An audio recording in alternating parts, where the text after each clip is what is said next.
we've got this issue here. We obviously have Metroid Prime and stuff like that, but the issue I'm talking about is this. Yes, rah. Yes, this monster. Yes, he's making this very, very difficult. Yes. Yes. Exactly. He's making this all very difficult.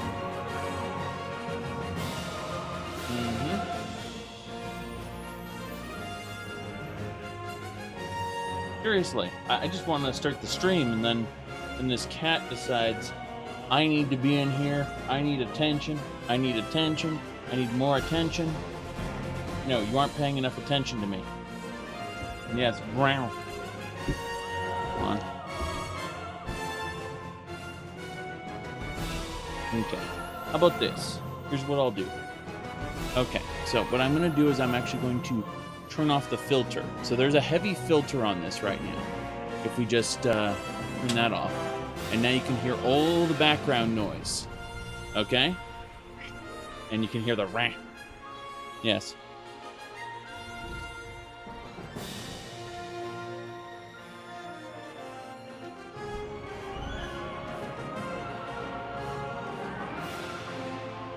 Yes.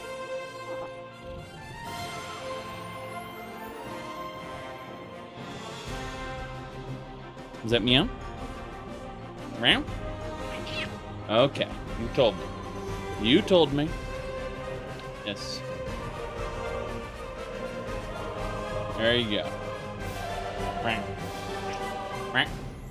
Okay, hold on.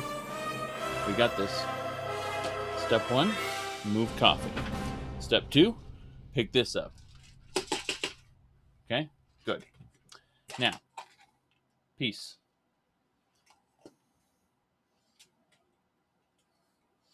Very good. I just want to play Daggerfall, but then this is scale, by the way. You can see the cat size compared to the Barrow Noggle.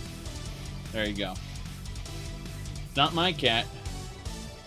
It's the neighbor's cat. But the neighbor's cat decides that he's going to be a monster and invade my space whenever possible. So we're dealing with that. Yeah, okay. That's fine, I guess. Let's see here. I guess we want to launch Daggerfall, something I was going to do before the cat got in the way. So there we go. Warframe? No. Daggerfall.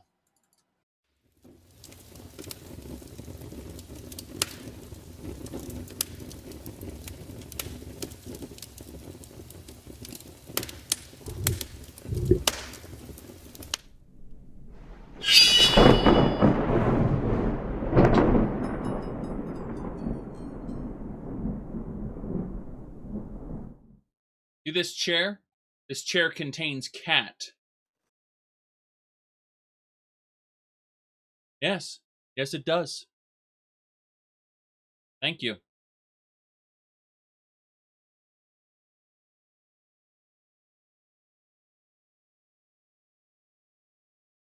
Whoa, I got the bite. I got the bite. See that? Yep. Ooh, yeah. I think so. Well, there we go then. We are playing Elder Scrolls 2 Daggerfall. We're playing our Argonian Whispers in Shadow. Our primary skills are Archery, Short Blade, and Critical Strike. Archery is mastered. You can only have one mastered skill per character. Short Blade is capped at 95. Critical Strike has 4 points to go until it's capped. My major skills, we got Lockpicking, Pickpocket, and Streetwise. They are progressing pretty well, actually. My minor skills, I got Stealth, Mercantile. Mercantile is the buying and selling. That's why I'm always buying arrows, always buying fish, always buying bandages. Not only because I use those items, but also because buying and selling trigger mercantile skill checks, which cause it to go up, and that's a good thing. And my collar's somewhat itchy due to cat hair. No one knows why, but there's definitely a cat hair phenomena going on right now. Either way, restorations for restoring our stamina, mysticisms for teleporting, thaumaturgies for levitating, illusions for producing random candles for no reason. So we are currently in the Wolfgarian Mountains, the largest region in the game. Note that there are many regions, you know, Dragontail being the second biggest. What we need to do now is we need to head to a specific castle over here. It's 6 days away because Abuki, the Queen of Daggerfall, has sent us to find her grandmother. We have 132 days to do that, noting that we can teleport back to Daggerfall because we actually have an anchor in the Royal Palace, which will allow us to go back to the capital whenever we need it. Let's see here. I knew it was around here somewhere. It's right over here. Yes. So, in the game, Daggerfall is located over here-ish. However, if we actually go, let's see, this is going to be a point of contention for some of the beardy lore people out there. But apparently, Crusader Kings 2, you know, had this really great mod, which was called Elder Kings, and it is the best representation of Tamriel. However, Elder Kings 2, aka Crusader, Elder Kings was for Crusader Kings 2, but then there's now a third one, Crusader Kings 3, and unfortunately, because of that, we have a map now for what they're... it's not only was a decent mod, it was really the best depiction of Tamriel we'd ever seen. Here's the problem, though. Crusader Kings 3... this is going to drive the Lorebeards, those people, crazy. Because look where... They're basing it off the ESO terrain, not the Elder Scrolls 2 terrain. So, like, this is all Glenumbra Moors, which was up here-ish, up here. This was, like, this whole area is Glenumbra now. And look at the difference, though. Daggerfall's up there, because okay, like, exactly. So, this is going to enrage the Lorebeards. Because it's based on ESO's terrain and not Elder Scrolls 2's. I don't really care because I know it'll be a good mod and I'll have a lot of fun playing it. But there are some people who will get very angry over this for basically no reason. Anyway, if you'd like to register your support or rage for this change, Elder Kings has its own Discord server. If you look up the mod, you can find it, and you can talk in their Crusader Kings 3 kind of channel, and discuss those changes with them, as the mod is not finalized yet. Yes, Elder Kings is currently being worked on for CK3. You'll have to find the CK2 Elder Kings page, and then you will have to find their Discord server from there. Daggerfall, right. We are on the road to the Royal Palace. 6 days away. I think we should plot our course pretty carefully to get to the next big spot there. Alright. It's going to take us a day or two to get there. No big deal. We are using, of course, the Tedious Travel mod, because it is the only way to travel. Speaking of which, I am looking at doing another Sea of Thieves run this Friday, potentially. So, there we go.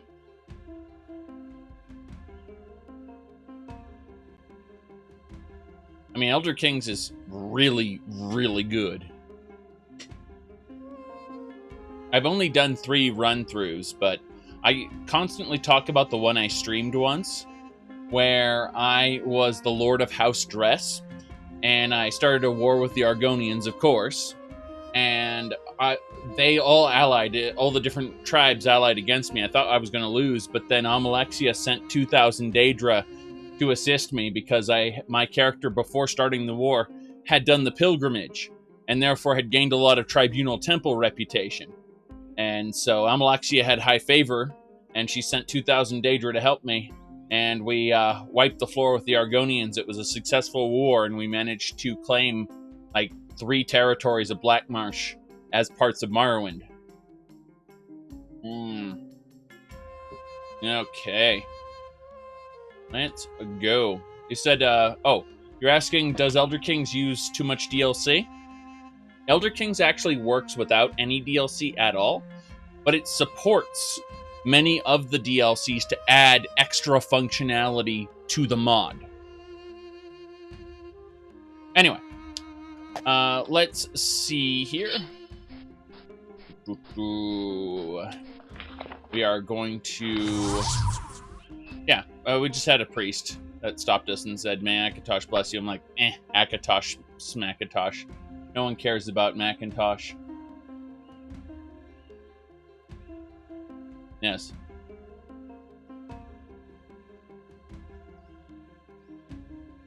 You interrupt your journey. For what? Centaurs!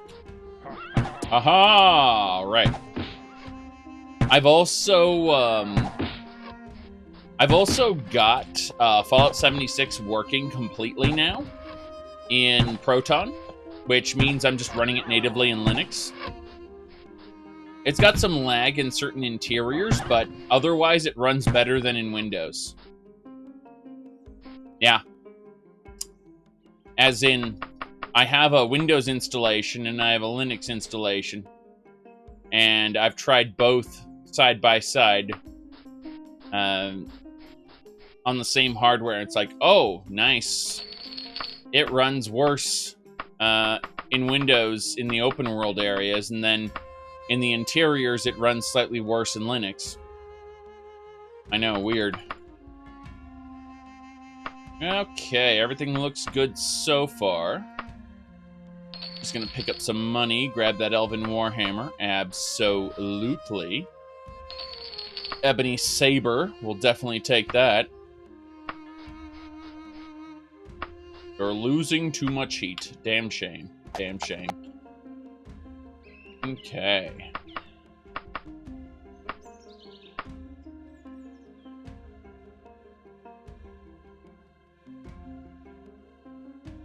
Right. Hold on. Do one more thing.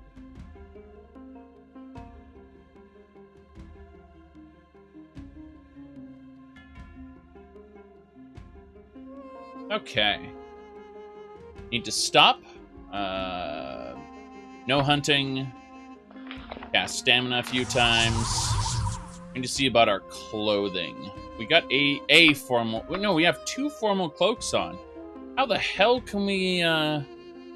We can't warm ourselves up any more than that. That's basically it. Just 2 formal... Oh, that one's slightly used, actually. That one is not good enough. It has holes in it.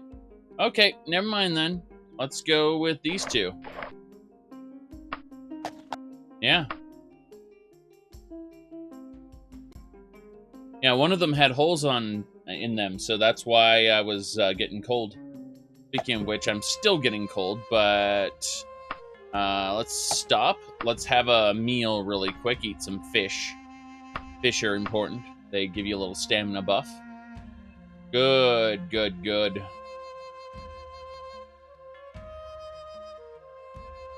People asked me why I wanted to play Elder Scrolls Blades. I'm going to do a video on that soon. Why ever would I talk about Fallout 76's updates, like the legendary run that is available? Oh boy, that's some good talk. That's some good topics there. Oof. Here we go. Spriggan's dead. 1 bear dead. Spriggans summon bears. They must all die. Ah, it's getting cold. Definitely getting cold in these mountains during the fall. Is the fall, right? Pretty sure it is. Let's find out. Yep. Freezing fall will wear you down. Most adventurers know the dangers of traveling at night. More enemies? Harpies! Yes, got ambushed by a harpy. It's like raptors. You know, 2 in the front, 1 from behind. You got flanked. Oh boy. Does anyone remember that atrocious game called Jurassic Park Trespasser? I want to like the concept of Trespasser, but it did so many things wrong. So many things wrong. We diverted to the Howling Rascal here, where we can take a nap. Aha! Right. There we go.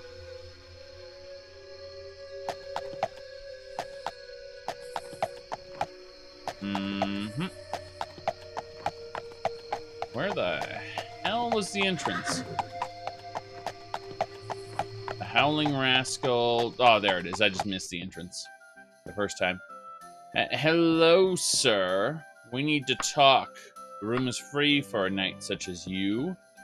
Damn right it is. Hello, miss. You have anything to say about local events? Don't spread this around, but Deanna and the teachers of the Knights of the Flame are working together. Okay, good to know. Good to know. Let's see here. We are going to save this. And hello there. Any news? Knights of the Owl and the Patricians are working together. What about you? I've heard of you. Let's see. Need to deliver a package. I'm afraid I'm not going in that direction. Sorry. Yes. You'll have to find someone willing to work for a living. Wow. Wow. Okay, then. Someone willing to work for a living. That obviously isn't me. Okay. What do we got now? It's 1 a.m. Still too frozen. Still too frozen. Okay. What we need to do? You asked about Blacklight and Tamriel Rebuilt. You won't find Blacklight and Tamriel Rebuilt unless you're using the preview plugin. You have to understand, Nod, anything that's in the preview plugin might not work. And anything that's in the normal plugin will probably be complete. So if you just install all the plugins and run them, then you're probably running some conflicting travel plugins because you're only supposed to run one of them. Yeah. Anyway. You asked, what's in the normal plugin? Outside the scope of this stream. A lot, though. Like 100 hours worth of content. Okay, so we are going to figure we'll cast free action, jumping, levitation, light, and buoyancy. And then we'll take a nap. We'll wake up just in time. Yep, 9 o'clock. Good enough. Let's go out there and explore the world. After we have some bird. Some delicious bird. There we go. We are invigorated by the bird. Alright, let's see. There's some stores here. Let's go check these out before we pass on to the next area. It's a bookseller. I don't care. It's another bookseller. Great.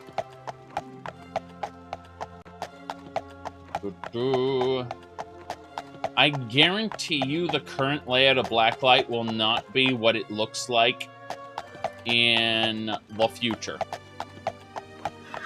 That was a very early interpretation of it, which likely will not be retained in any way, shape, or form. Alright, Emperor's Gear. The Lord's Gear and Emperor's Gear. Let's go check out both of these places. Yes.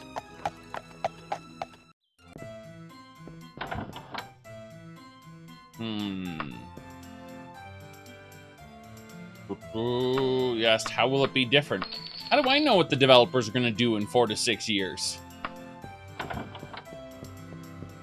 All I know is every area that they've redone from the preview to the complete one in the past 3 years has been a drastic improvement. That's all I can tell you. Now let's buy a fish.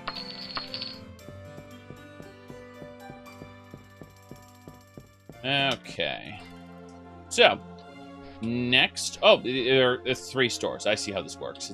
This is a little mini square of 3 general stores. They basically have 3 times the number of shelves to look at. Yes. That's why we're buying arrows and fish. Arrows and fish. Arrows and fish. Bandages and fish. Next. Daedric Dagger, thank you very much. And a fish. That was 1,300. That was worth it. Worth it. This is an expensive place. Sometimes I can grift people with a successful check and get a Daedric Dagger for like 200 gold. And it's hilarious when I accomplish it, but, you know, Daedric Daggers are typically worth a bit more.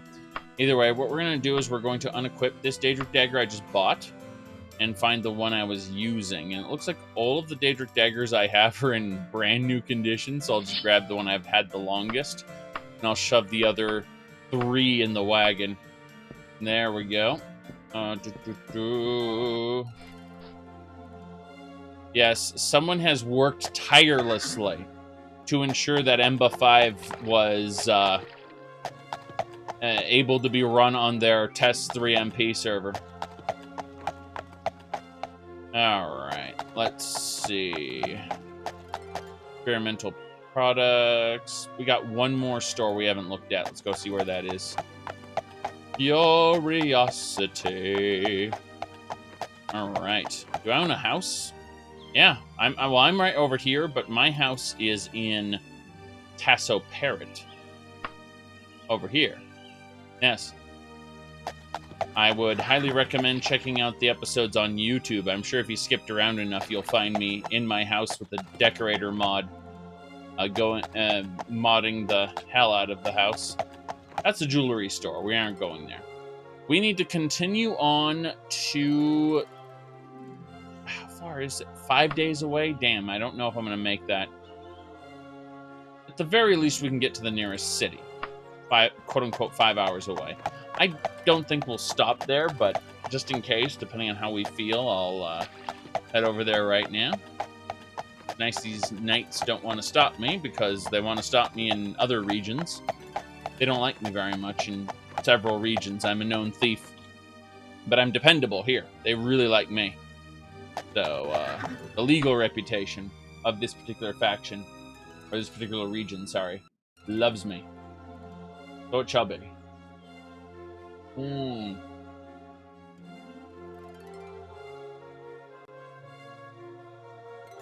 All right. Very good. Yes. Yes. That's lovely.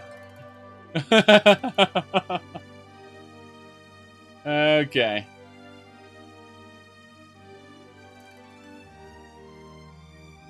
Elon Musk replied to it with an exclamation point. Thanks, Elon, for your insight. All right. Continuing. What? Birds! They're hunting me down. You said, Japanese anime, VTuber girls have, stolen your view time? Well, that's fine. That is absolutely fine. There's only one that I saw that was even anywhere acceptable, and it was a dragon girl. And whenever she speaks in English, she just swears constantly. With a complete... like, she obviously knows English very well. But I've only seen clips. Like, I don't watch any of these VTubers, quote-unquote. But I've seen clips. And her talking in English is pretty hilarious because it's just obscenities. Constantly, just tons of obscenities. Okay. And it doesn't even have a Japanese accent when she just kind of leads into it. You're going to see an oversaturation of VTubers? Of course you are. Of course you are.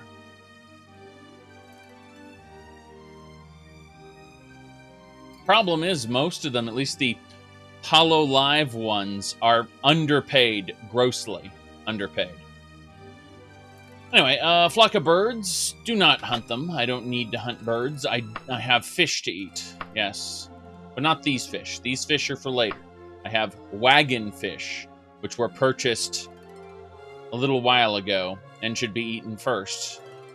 Yes. Let's go. Oh no.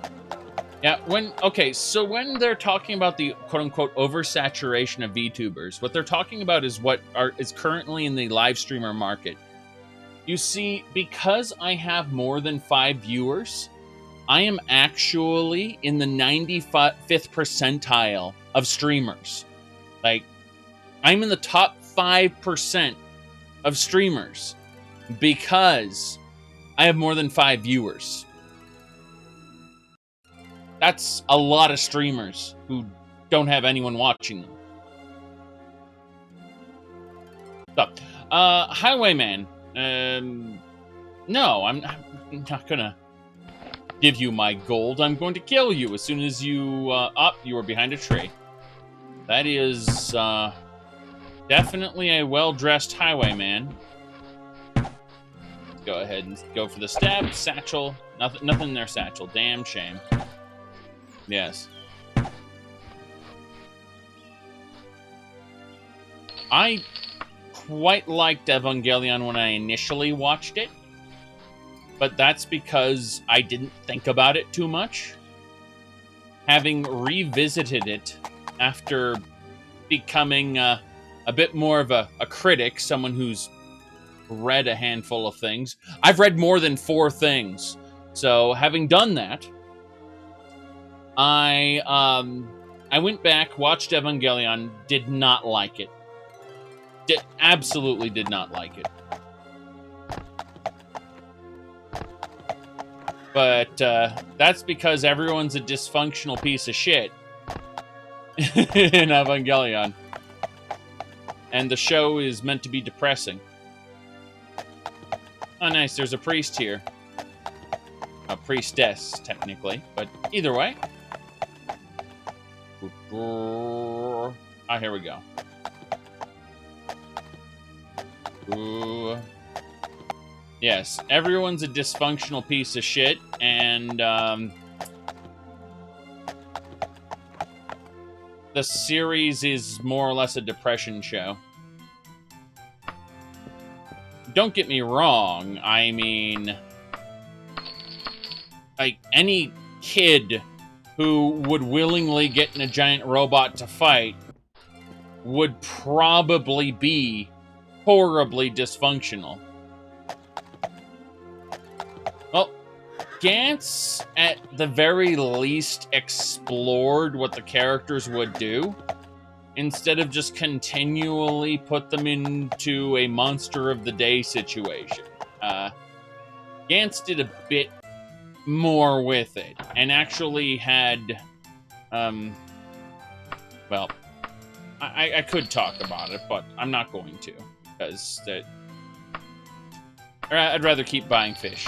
Thank you very much. Yes. For the newer Evangelion movies, I recommend that you check out a video on YouTube called How Evangelion Gets Away with Being Terrible. It only applies to the new movies, mind you, not the overall show. But I'd recommend checking that out.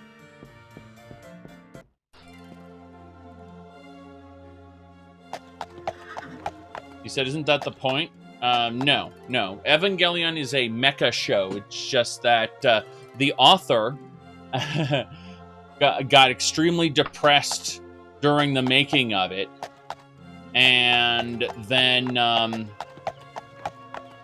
well, the result was something really screwed up.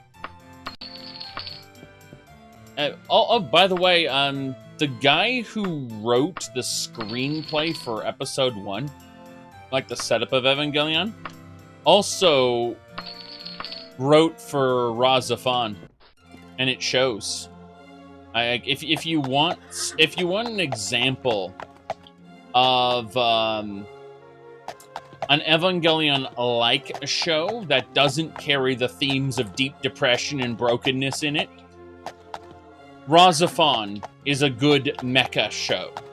It's obviously a power fantasy where the main character grows over time instead of does whatever the fuck Shinji does. But yes, I'd recommend Razafon if you want just a straight mecha show. Here we go. Arrows. We're just buying arrows right now. After this playthrough, am I moving on to Morrowind? Oh god, no. No, that would be too simple. Besides, this playthrough will take me another, like, year, probably.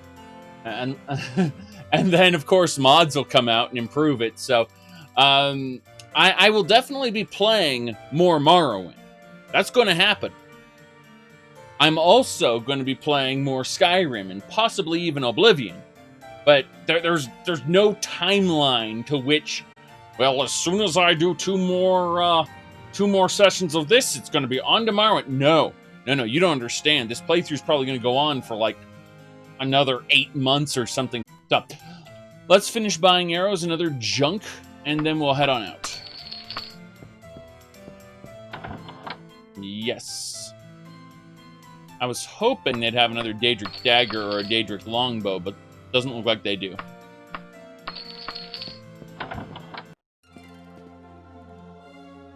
I'm sorry, when I talk about Gundam, I talk exclusively... I use Gundam as an actual catch-all for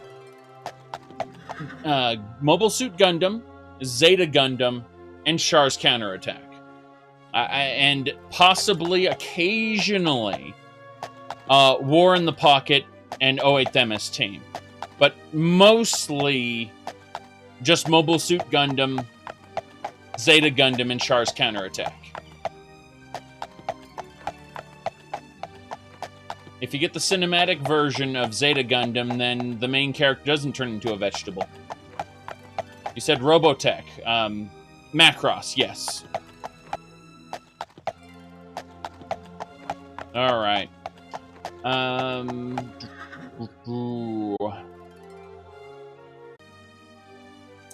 Alright, let's continue now. We're going to head on over to Whitebury, 4 hours away. Zaku's were the mass production model that the villains were able to use to gain dominance early on. They, the Earth Federation didn't have mobile suits in the beginning. They had these little, like, worker frames that, you know, were made for construction. And the people in space were like, those worker frames, we could turn those into weapons. And that's what they did. So, that's why the Zaku were, they were just so ubiquitous on the enemy side. Let's see... God, I'm just remembering now how silly Gundam got, but it was still pretty good.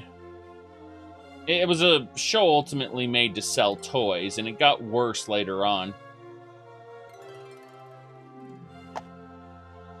But even the terrible, like, Gundam Seed stuff, which I, again, reiterate, was terrible, still works out really well in stuff like what do you call it?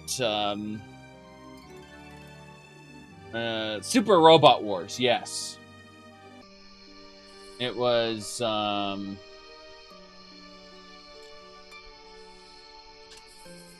Okay, it's gun tank or nothing. Ah, crap. We just got stopped at a dungeon with zombies, and there's a dungeon right here. Oh, God.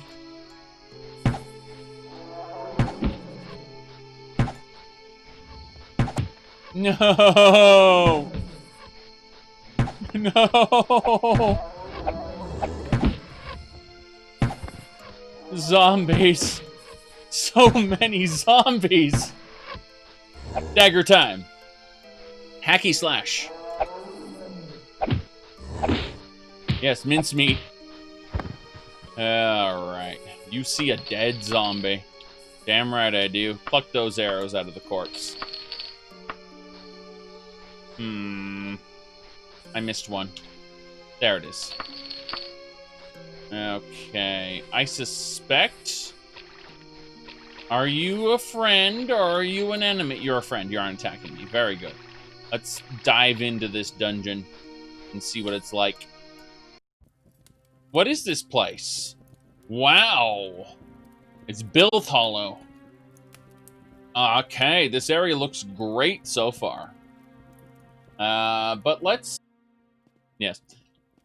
Oh, there's a Dragling, a Wing-Ling-Ding dragon in this dungeon. I pacified him with the Dragonish skill. Nice. Okay. We are going to actually nap here in the dungeon by using this campfire. Yes. Seed was colossally stupid. But, oh, here we go. We got a bandit. Ooh, stabbed me. He's a barbarian. I can tell just looking at him. Beefy. No crom here. Damn, damn, damn.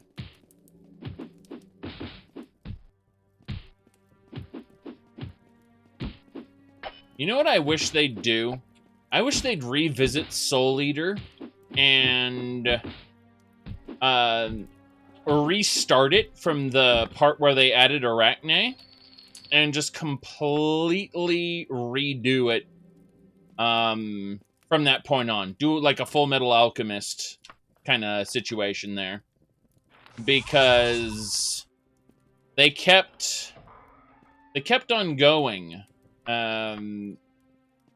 Like, everything from the second season onward is wrong. And Soul Eater, it was completely different from season 2 onward in the source material.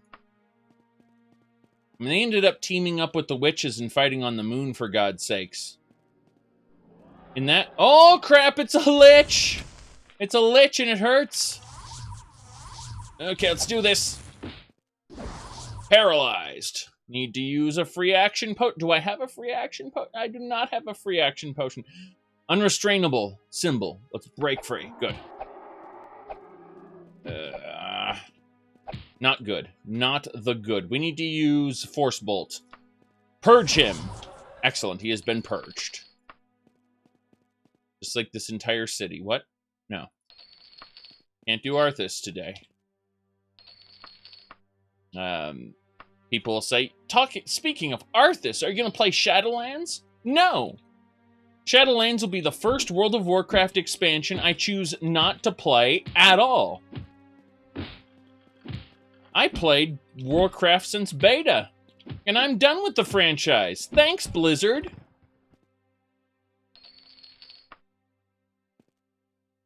Alright.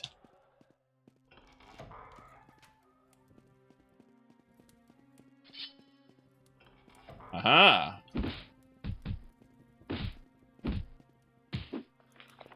Now, Seed Destiny was a lot more dumb than the first season.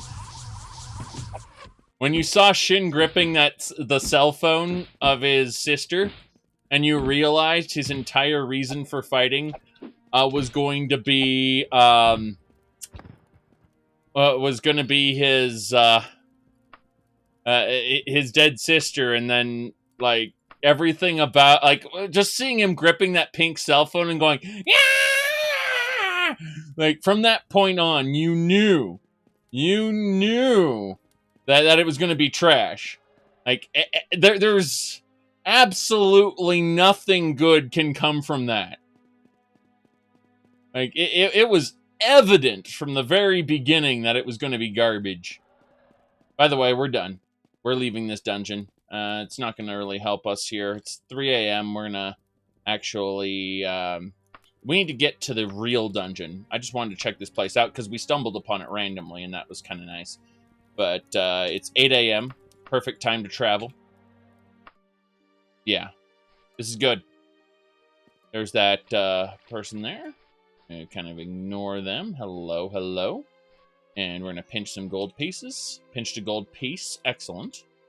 And now we'll go. Going to Whitebury.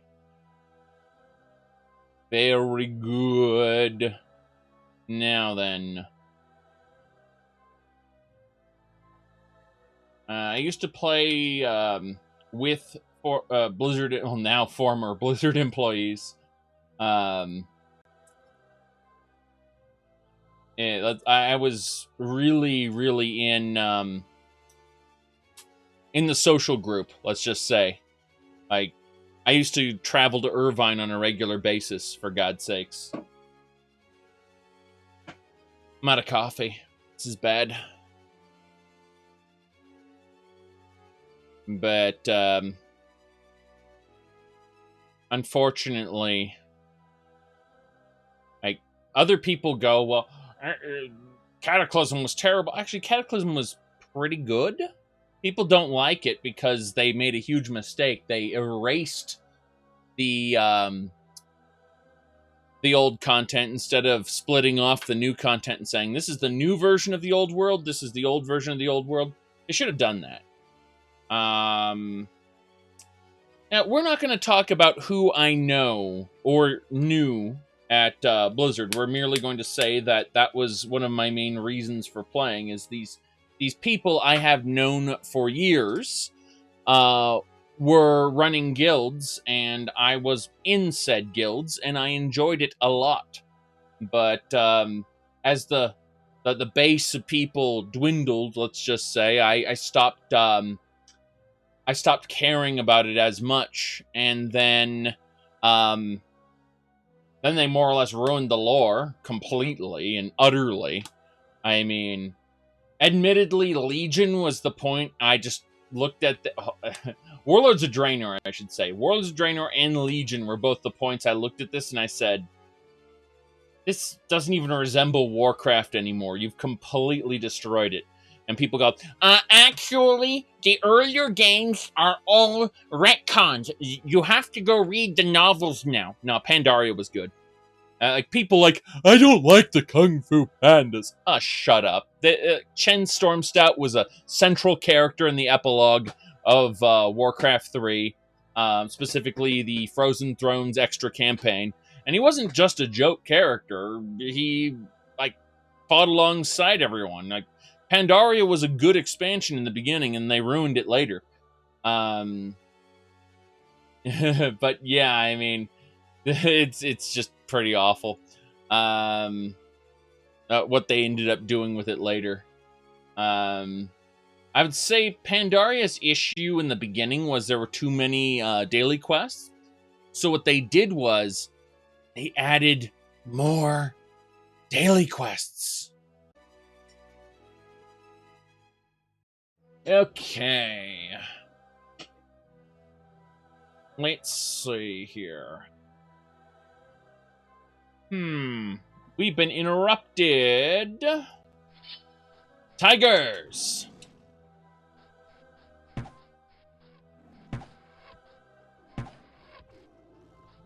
Come on. Tiger and Spriggans. Why do I go 10 times? Is it more immersive? That, and it gives me time to just kick back, relax. This is, imagine traveling point to point really quick. I wouldn't have time to react to, oh, there's a dungeon there. Oh, look, that mountain looks interesting. What's over here? You know? All those things I couldn't do if I were going too fast. So, that's number one. Number two is, again, just time to kick back and relax. Okay. Ooh. Ah, your wedding was delayed due to the virus. I understand. I really do. Okay.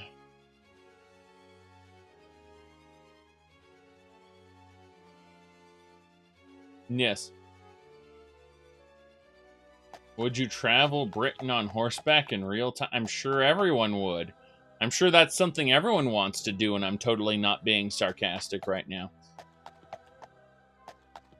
Anyway, let's see. We're going to go over here. A Mole and Skull. Rat and Fawn. Don't care for either of those names. Very good. Let's see what's in this store. Maybe there's something for us. A fish? That's fine. What else? Bandages? Yes. Fish and bandages. Let's go. Yeah, it was just a clip from one of my streams. That's all it was.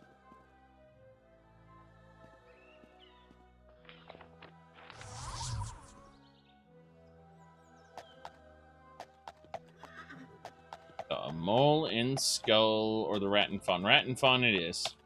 I don't like moles and skulls. Especially not moles. Room for the night. Very good. Well, I mean, it looks like a broken, jagged pyramid in the vanilla game.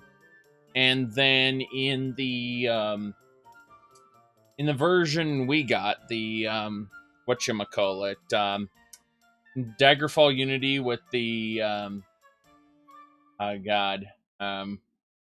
Hills and Mountains mod, it kind of shoots straight up, but, yeah, it looks really, really weird in the vanilla game. Like, just a broken, jagged pyramid. Okay, it's not midnight yet, but we're definitely gonna have to nap here for a bit. I'm gonna cast Light. Jumping. Free action. Levitate. Buoyancy. Very good. Practicing our magic. Alteration skill went up. But it's still too early. Let's go ahead and cast Light and then sleep for 2 hours. And there we go. So it's basically 6 in the morning. Should be good to go. Yes. Let's save the game and head on out. Oh boy, it's a rainy day. These are one of our favorite times there. Very good. Very good. But yeah, we got the alteration skill going, so that's good. Thinking about where I need to go to next. We'll go to Crompton. Going to Crompton. Don't question it.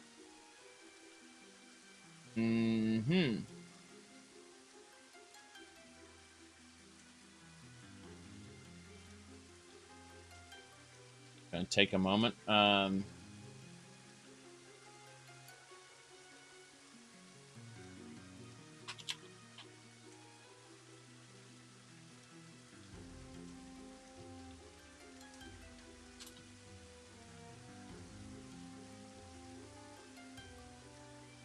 Good to see a friendly face all the way out here.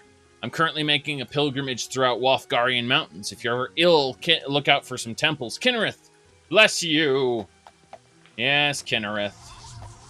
Hey, Kinnereth, goddess of the sky, who blesses us with rain. Rain, I say. My mud crab is sadly in the closet over there. My wife tossed it in there, and I've been too lazy to pick it back out. All right.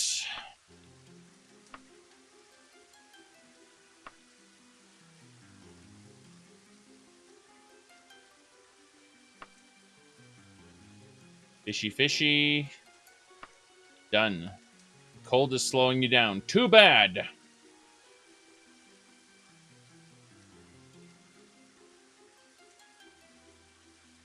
I mean, yeah, Daggerfall's soundtrack is pretty good, I agree. But Argonians like the rain. I'm sure they would if I wasn't freezing to death. It's already cold and I'm being ambushed by harpies. Nobody likes harpies. And even harpies like harpies. There's a reason it's a slur.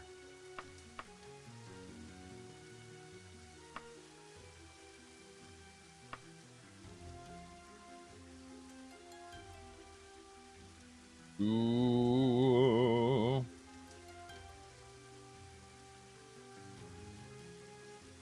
Hey.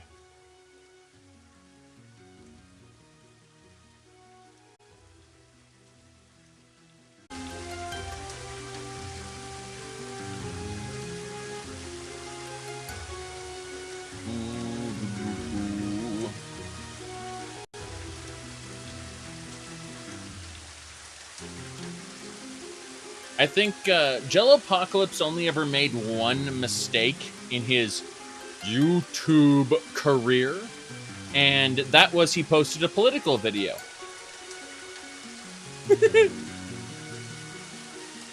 Oh boy, he took that down. Okay, hostile encounter, try to avoid it. Very good.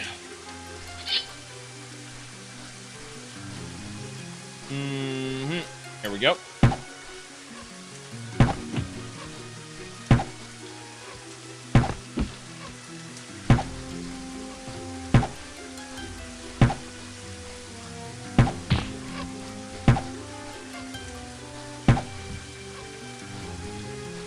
Oof. Here we go.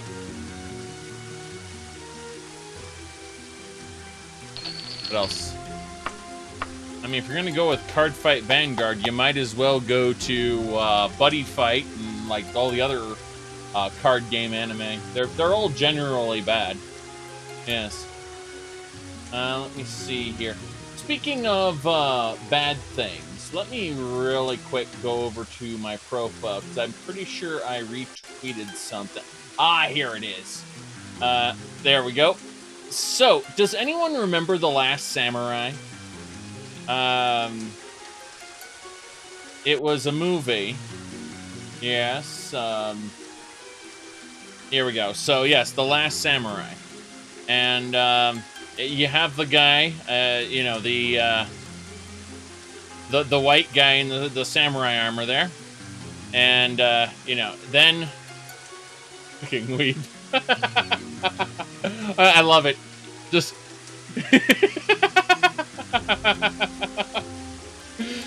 Oh, there you go.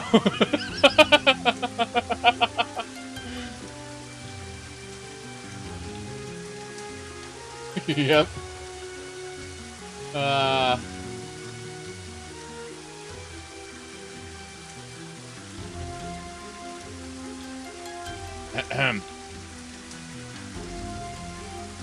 A weeb is a derisive term for a non-Japanese person who's so obsessed with Japanese culture that they wish they were actually Japanese. Yeah, yes, exactly. Fucking weeb.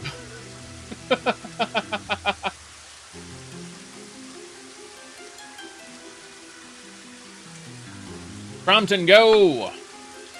We're almost there. I think we're just gonna move on to the next area. We're doing pretty well. Yeah, we're doing pretty well.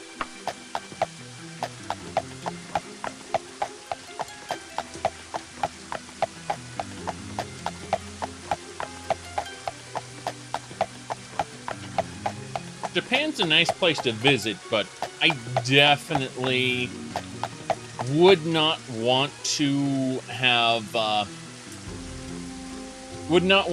to live there for an extreme amount of time under their particular under most companies, let's just say. I need to word this correctly, because it's not that Japanese culture is bad necessarily. It's more like the corporate culture of most Japanese companies is terrible. And some people have tried to argue to me that my quote-unquote preconceptions are not an accurate depiction of most Japanese companies. And I'm like, you do realize my preconceptions are based on what real people have told me who live there. So the fact that you are you are living a blessed life where you don't have that particular issue is pretty amazing. And I do remember one time someone tried to argue to me on stream, like very, very they were very passionate about it, but they wanted me to know that that is in fact not first they said not all, and I'm like, duh, not all. If you're working with absolutes, you're obviously a Sith. That's a joke. But then they moved to not most, and then they are like, well, you aren't convincing me. I'm like, I'm not here to convince you. Like, you obviously have your own life experiences, and I'm not going to tell you that your life experiences were wrong. I'm just going to tell you that the people who, like one guy I know got coronavirus because his company decided it was more important that they, I mean, he recovered fully, like, and he had no permanent damage, but still, like, he got coronavirus at the beginning of this because his company didn't take it seriously and worked them too hard, and, you know, everyone together, like, oh boy, okay. That's, yeah, like, Japanese corporate culture is, not something I like, and I have to stress this. It's not all corporate cultres, but not all corporations have this particular culture, but it's the prevailing corporate culture, as in most large Japanese countries have this kind of corporate culture that I'm talking about. And so, obviously, if you somehow take my statement as like Japanese corporate culture bad, as all Japanese companies are bad, or all Japanese culture is bad, then obviously there's something wrong with you. Because I'm basically saying a couple of my real life friends have gone through hell and living there, having been raised there, and the only point of reference they have that things are different is because they're heavily on the internet, and they stray outside of the Japanese, you know, Japanese Twitter and Japanese websites. They actually go and interact with the rest of us in European and United States social media, and the result is that they've more or less learned the worldwide expectations for things. So, yeah. It's, and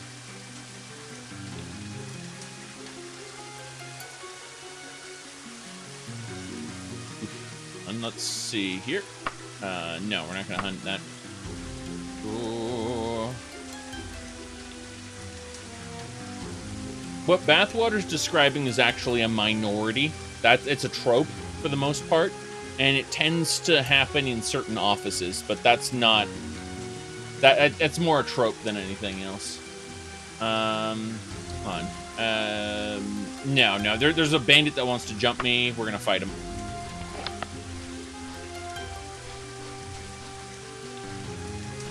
Here we go.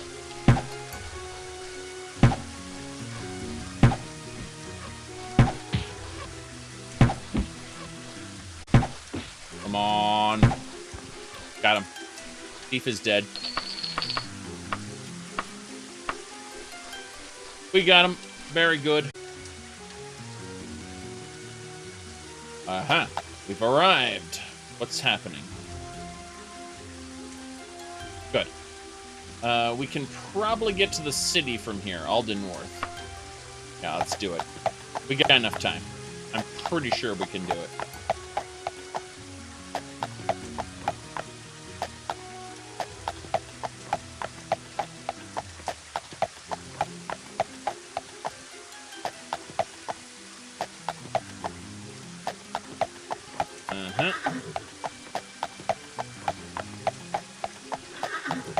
Good enough. I'm going to Aldenworth. We'll get there in time. I'll have to eat some fish from my wagon, but this is okay. Because, yeah, just there's so much. There we go. 1, 2. And good. Beat Mega Man X4 without taking any damage. Oh, God. Oh, God.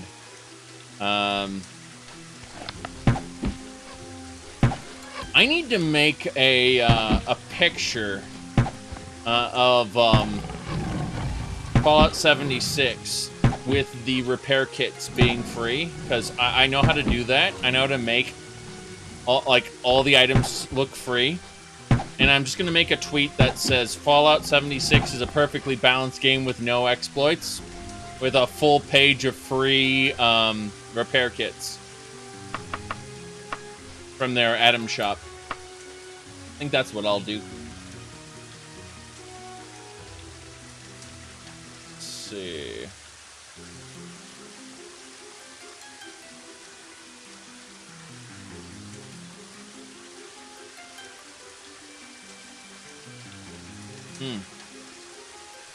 No, they aren't posing challenges. We were talking about a certain person's bucket list. Yes.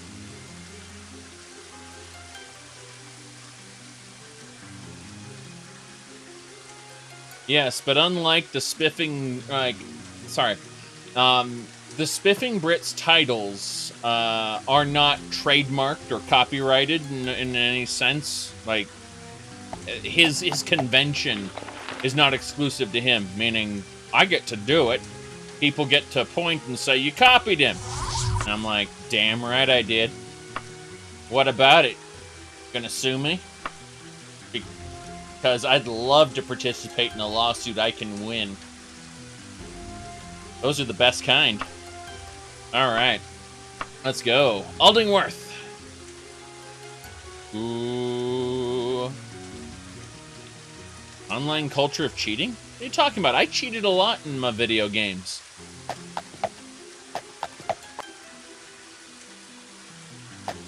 IDDQD. IDKFA. IDSPISPOPD.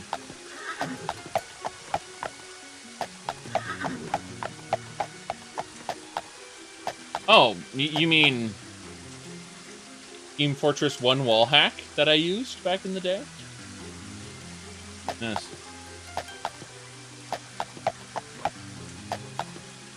Mm-hmm.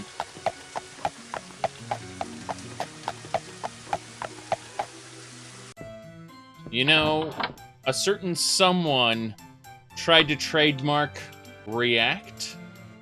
Remember that? Oh boy, that was a good time.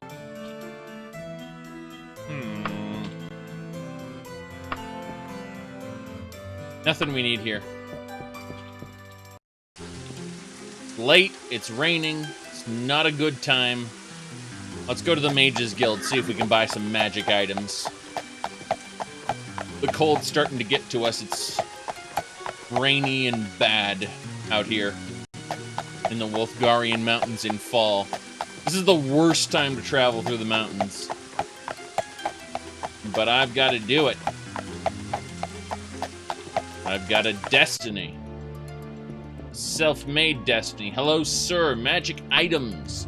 What do you got? Sapphire of Force Bolts. Ring of the Wise. Frosty Tall Boots of the Storms.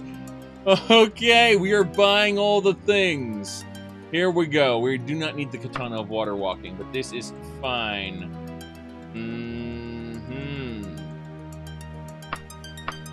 Yes, but I mean, God, we talk about React content. I remember pissing people off. Fallout 76. I specifically. Oh God, I'm trying to find where I did this. I did a specific video. It was a short clip from a live stream, and it pissed off people to where they were like posting it on Discord servers and trying to anger, just trying to argue with me, I should say. Let me see. I know I put it up. I'm gonna go to my YouTube, specifically my YouTube control panel. Give me a second. Ooh, Wilburger content was advertised to me. Shame I don't care about that. Let's what I was going to type in. Yes, I was going to type in 70. I was just going to type in the word 76. And yes, the future of Fallout 76. It was a clip from a live stream. And I guarantee you, like, it just pissed people off. And it's hilarious too. I was playing this on my temporary computer. Like, my main computer broke, and I have a backup one which is really old. And I was here we go. Let me pop that up there. And this was my my talk about the future. Like, someone mentioned, what do you think is going to happen in the future of Fallout 76? And I mentioned this. What I imagine the future of Fallout 76 will be. Bethesda will slow down on support as people forget about the game. Then, eventually, some mad, crazy person, they're going to release an emulated server, as well as a modification of Fallout 76 that connects to that emulated server. The emulated server is going to get better than Fallout 76, and Bethesda's going to be like, shut that down.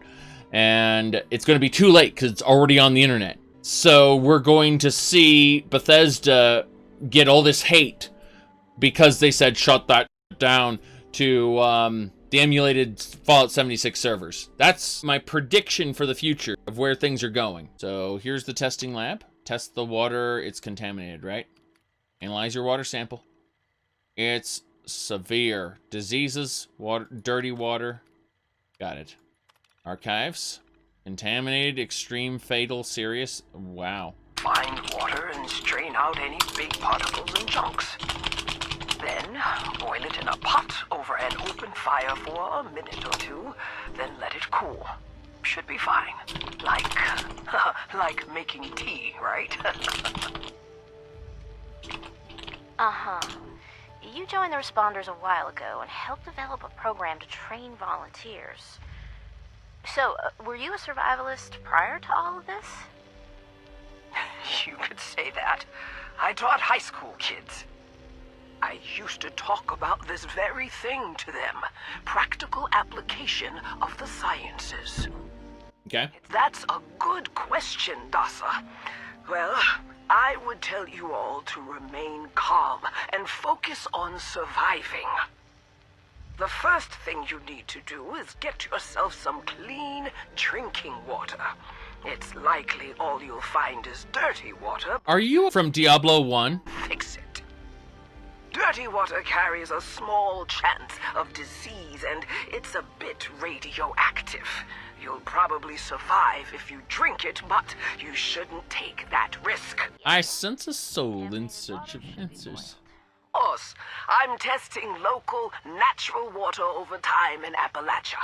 Gathering data, monitoring the radiation and contamination levels, all of that. I analyze the data in my lab to look for long-term trend. So, we need to know how things are changing. You got a lot of work cut out for you.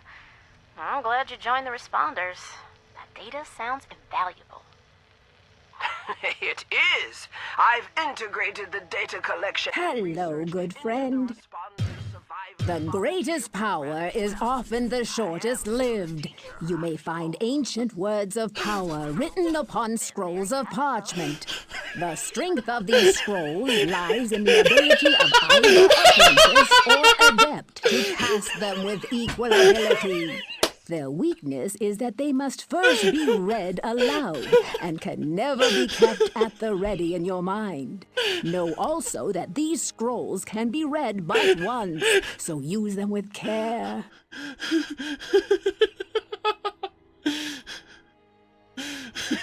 There you go. Yeah, that was my point was more or less that, oh well, there'll be I think there'll be an emulated server. So it's funny because one of the people's immediate responses was something along the lines of, "Fuck you, it's not that bad." And I'm like, what's not that bad?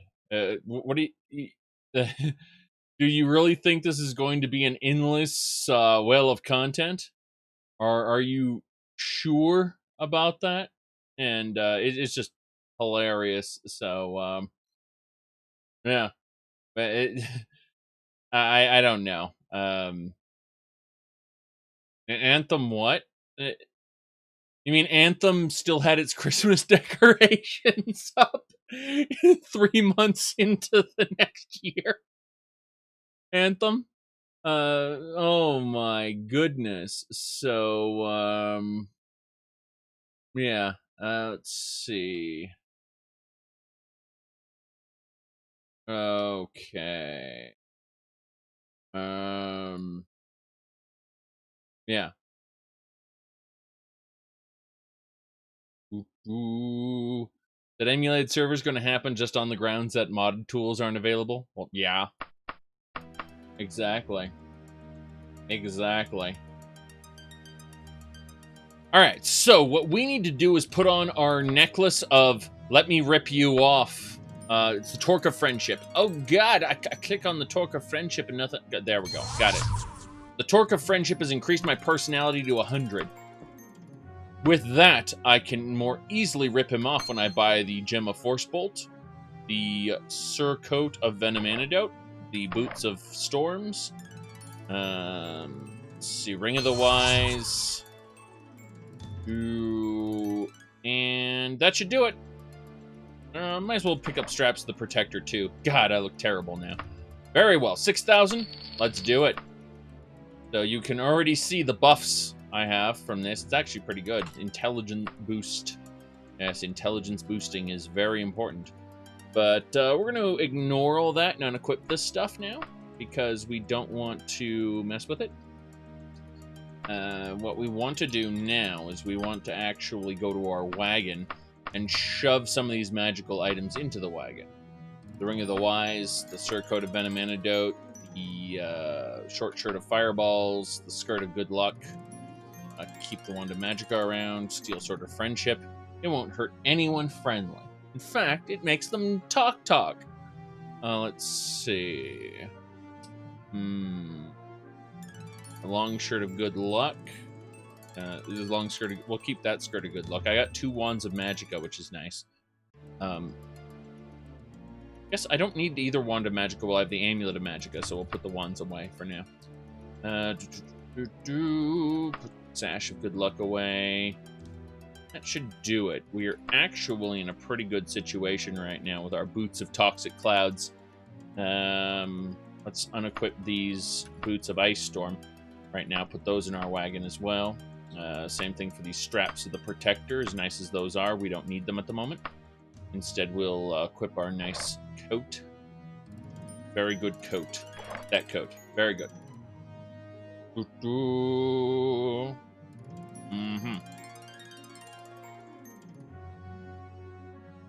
Okay.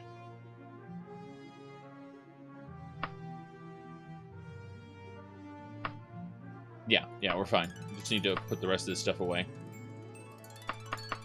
Anything else? 2,600. No big deal there. Alchemy ingredients away. Okay, we need to equip some shoes. Need to equip... The pants are fine. Everything else is fine. Just need to make sure I wasn't in a bad situation. We're just gonna... Wait. Do I have any magic items that aren't identified? And the answer is probably no. I believe I've... Yeah, I've identified all the magic items I have. That's fine. Let's get out of here. So, next, we need to go to a tavern, because the cold is slowing me down. It's already nighttime now. Yep. I'm thinking... Yeah, over here. 8 p.m. Yes. Book center. Yeah, it doesn't matter. I'm just looking for the tavern. There it is, the Feather and Giant. We'll sleep here for the night. Not an exciting tavern, but this'll do. The room is free for a knight such as you. Damn right. Now let's sleep. In the morning, we'll have to continue our journey. 3 a.m., 2 hours too early. Let's cast light. There we go. 5 o'clock. I think we can head out now. We just want to eat first, so we'll tell this guy, hey, give me some stew. That stew is delicious and not all the same as the fish I've been eating. Okay, let's head on out. It's still dark. It's still cold. We're probably going to die a horrible death, but I'm willing to give it a try. And we'll just use stamina potions or something to facilitate our continued travel. Travel? I believe it. Alright. Where am I? I'm here. Travel me over to this next town 4 hours away. You notice my stamina rapidly depleting in the cold because I am not at all comfortable. So, there we go.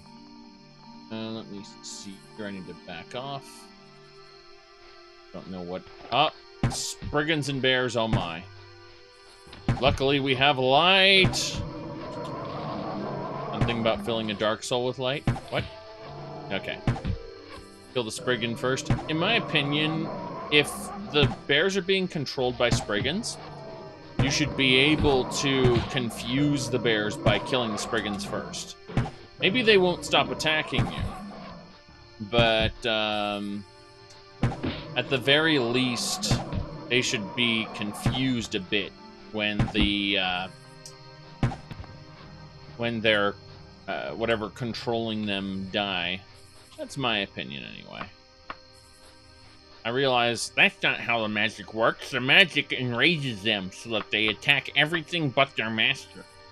Yeah, I get that, but it'd still confuse them a bit. That would be interesting to me. Let's see here. Very good.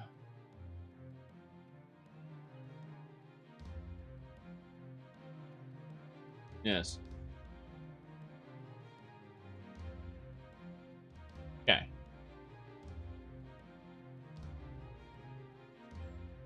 As you can see, our stamina is almost completely depleted. So we're going to drink a stamina potion. Then we're going to eat some fish. Not that fish, the fish in the wagon.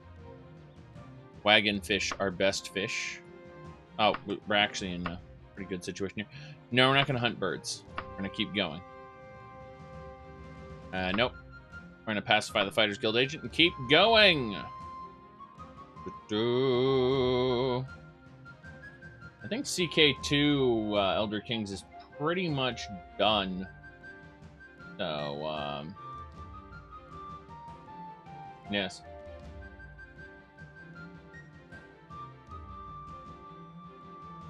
I mean, they've...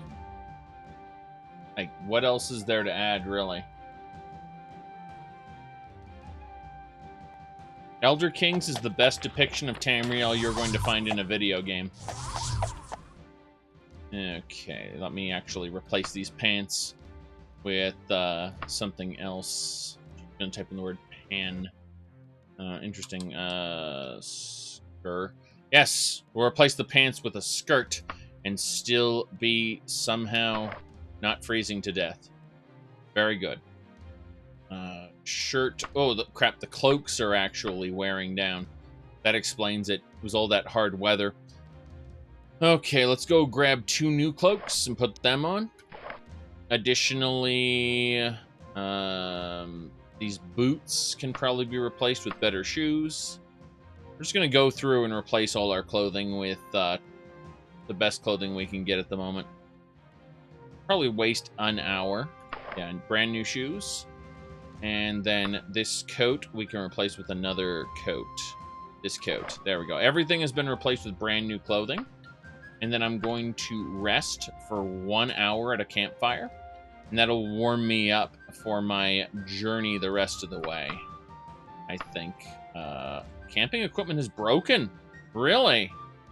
Well, so much for that. No campfire for me. Let's go. Yes. Correct. CK is Crusader Kings. Nobody gives a shit about the creation kit, which are their terrible modding tools. They should really move to Unreal Engine. That way we can use the Unreal Engine actual development tools and, you know, not half-ass our modding with something that crashes every 5 seconds. That's my opinion, anyway. You'll be paying with your blood. If they used a, I know, I don't expect they'd use Unity. I don't even recommend they use Unity. But if they were using Unity, then we could, you know, use the Unity development kit to mod. Like, Bethesda's creation tools are pretty bad these days. But here we go. Whoop! Swipe, swipe, swipe.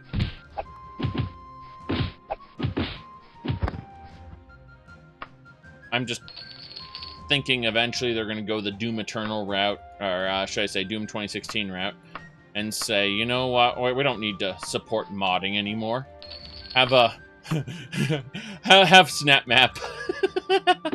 Ow! Got smacked with an arrow. By you! Yeah, I see what you're doing. Okay, screw it. Going in to stab him.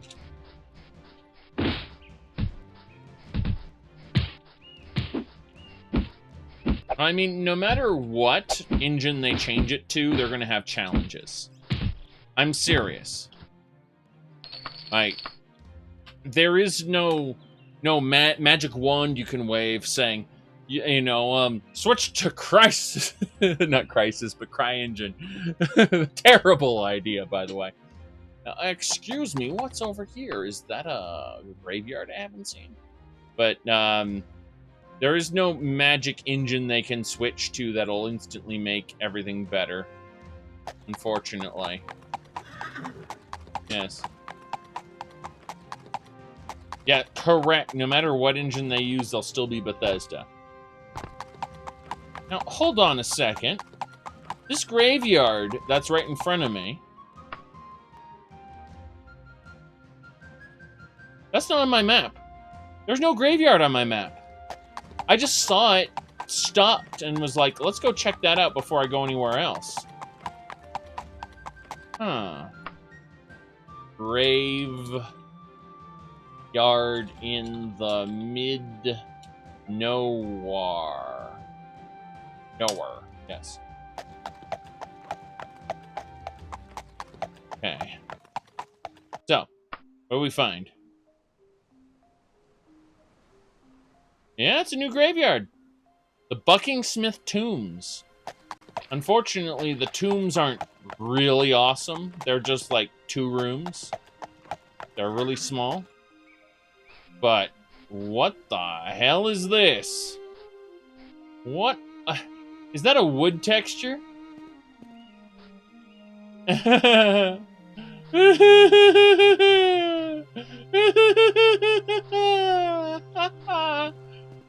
Oh, I can see why you never put this thing on your map. Oh my. Oh my. You are a mistake of the algorithm, aren't you? Yes, you are. Okay.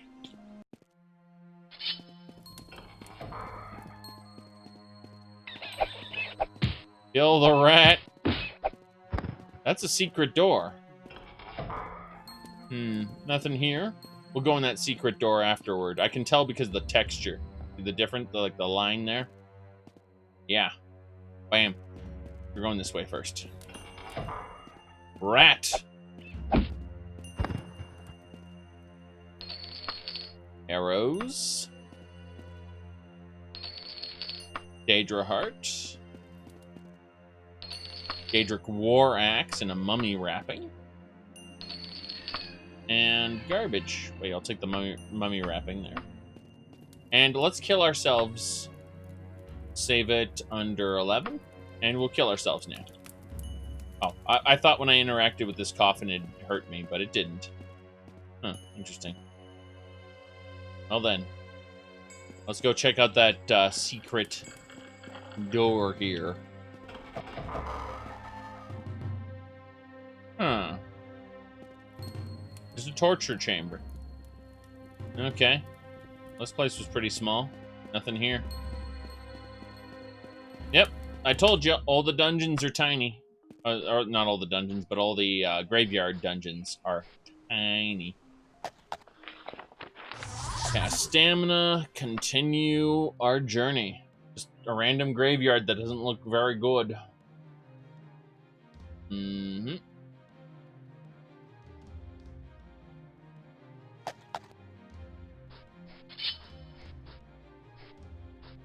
Birds! Someone calls out, be on the watch for bears. Oh god. Okay, it's just a hunter. I thought maybe I'd be ambushed by bears as well as harpies, but you know, these are harpies and nobody likes harpies, so we're gonna kill the harpies. Something about caw. There we go. Mid-air kill. Be nice if its corpse fell down to the ground. But no, it just stays wherever it dies. Jeez.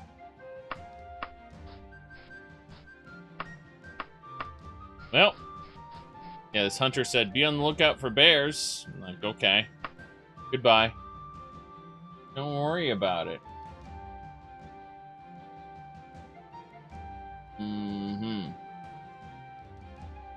Let's continue. Hostile encounter, avoid it. Yes. Very good, very good. Managed to avoid it. We managed to avoid drowning. Where are we? Oh, we are right next to the town. Very close. Very close. There it is! We've arrived at the town. Is there a mage's guild? There's an archaeologist's guild. We can stock up on potions, thank goodness. I thought we were running out of stamina potions. We actually did run out of stamina potions. We weren't running out. We already did. So, yeah. We're gonna dive into this town. Go to the Mages Guild, get some magic items, go to the Archaeologist Guild. Yeah, there's a Mages Guild here. Fighters Guild, Archaeologist Guild, and a temple of some sort. Fine. Over here. Precious stones. Would you die without stamina potions? I mean, you can go to sleep, obviously. But, you know, if you run out of fatigue, you will pass out and wake up 2 hours later. If you pass out when there's an enemy nearby, you die because they're assumed to kill you in your sleep. So, the whole point of the game, wrong building. The Archaeologist Guild has 2 buildings, so I need to make sure I'm in the right one. There we go. This is the right one. Okay, let's go have a chit-chat with Potion Seller. Very good. Let's see here. Stamina potions. Very good. You're going camping in 8 hours. Good luck. Good luck. So, hail true there. Hey, you definitely don't die of exhaustion, but If there's an enemy nearby, you're assumed to have been killed in your sleep if you pass out. And, you're poison, yep. Just going through, and we're, grabbing as many stamina potions as we can get our hands on. As well as, you know, restore power and all the other types of potions here. Heal True, restore power, Orc Strength. Then, look over here. Cure Poison, that's fine. Cure Poison potions are very important as well. Healing, Heal True, Stamina. Very good, very good. Purification. Keep going. Yes, restore power, stamina, cure poison. Yep. Keep going. Heal True, stamina, purification. Very good. Purification, Orc Strength, Heal True, stamina. How many stamina potions do I have now? 9. That's plenty. That's plenty. Let's see. How's my recall mark doing? It is slightly used. Let's repair it right now. Yep, 400? Sure. Good as new. He repaired my recall mark, and I got potions. So, this was definitely a good use of my time. Let's go to the Mages Guilds. They actually open in less than an hour. That's annoying. Only because I'm burning time now, because I'm going to loiter in front of the door. And so, a laughing gnome. God. Imagine gnomes in the Elder Scrolls universe. I'm just thinking about, there aren't any dwarves, I'm afraid. Those are elves. But there are gnomes! Loiter for an hour, and then we'll go inside. Alright. Cheetah Man. What? No. Magic item. You are the spell maker. You are a trainer. You, sir. I am a loyal member of the Mages Guild. Honored sir, what do you wish? Any news? Spread this around, but Daggerfall and the Knights of the Owl are working together. Oh god, they're the knighthood from a different kingdom. Meaning that Daggerfall is secretly in league with a different knighthood. That's scandalous, especially if that knighthood is at war with Daggerfall. Hello, miss. You are a spell maker with your tiny little legs and gigantic torso. She's got, yeah, I was gonna say meat on her bones, but not all the bones have meat. Jeez. Let's see here. No. Let's see. What you're talking about is, let's see. I found it.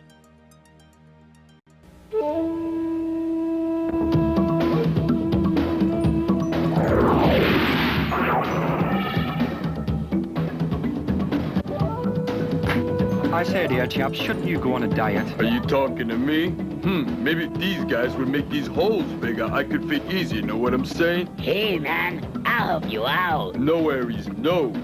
Come on, guys, we have work to do. We come from the Action 52 game world where every game is... Yeah, we're talking action and lots of it. We got space, dragon, adventure, even war games. Yeah, dude, we even got rescue games, and man, they're smooth like ice. Hey, what about you guys? Oh, yeah, we're in there too. The Cheetah Man. Yes, but that's another story. If you want the ultimate game challenge, you have to get Action 52. Yeah, it's so cool. 52 games in one, and you can even play it on Nintendo. Man, it's awesome. Get yours now. Now playing at a store near you. There you go. Let's see here. What was it?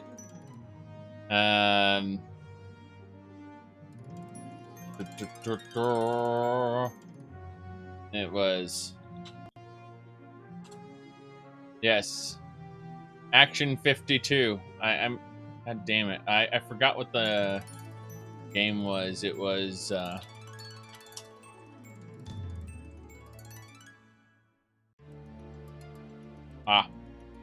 that ain't right. God.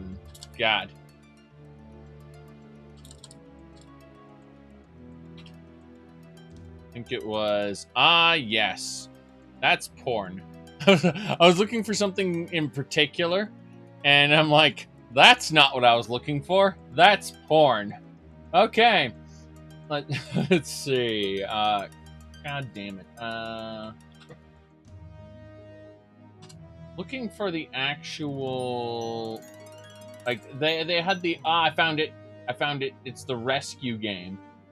Let me see here. Yeah. So, I was searching for the name of the the actual character there in the Action 52 cartridge, and there we go. This is look at this character. Just look at it.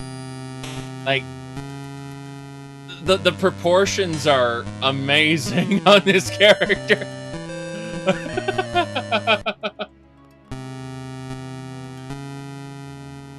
Yeah, it's just like, okay.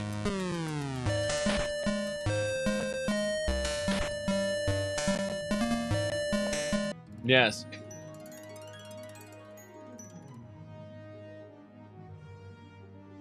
Action 52. Yes, Nod, I googled that, and that's how I got all the porn. I'm like, that isn't what I'm looking for. That's porn. Alright.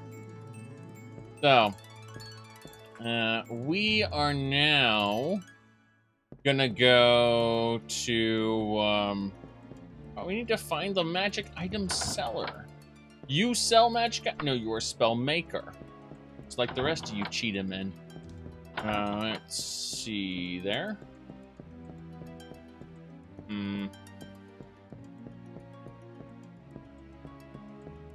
Hey, so far not so good.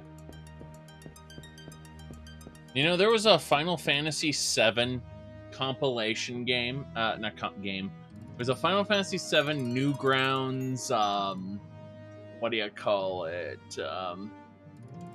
It was a thing on, yeah, it was Final Fantasy VII Newgrounds, not crossover. Yeah, it was Flash animation. They were calling it something, though. Ah, yes, collaboration. That's the word I was looking for. Final Fantasy VII Newgrounds collaboration. Yes. It's got porn in it. Just straight up porn. It's pretty good, actually, because it's extreme comedy. But it's also pornography. It's a shame they didn't take it all the way. Cloud could have had sex with Cornello, whatever his name was, and then they would have been truly complete. But they didn't do that. They just implied it was going to happen. Alright. So, we are going to go over here.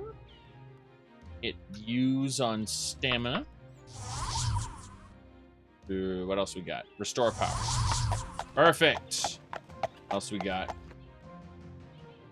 The Street Fighter collab? Yes, well, not the whole thing isn't porn. It just contains porn. Because you tell a bunch of Flash artists they can do whatever they want, and somehow porn's gonna get made. Alright. We need to go over to... trying to figure out how far away is this now. 11 hours. Let's do it! It's gonna be the middle of the night when we get to the dungeon.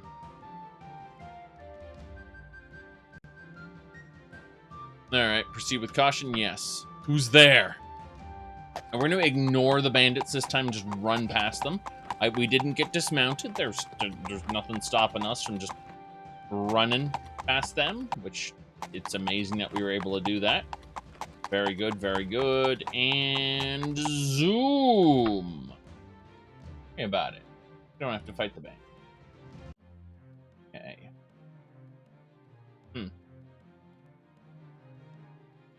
All right. We are not hunting animals. We are continuing to the dungeon. We're going directly there. Very good. Just passed a little shack in the middle of the wilderness. The music changed for just a moment, indicate you're in a scary place.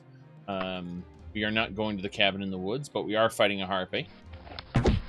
Probably multiple harpies. Yes. Nobody likes harpies, so we must exterminate all of them.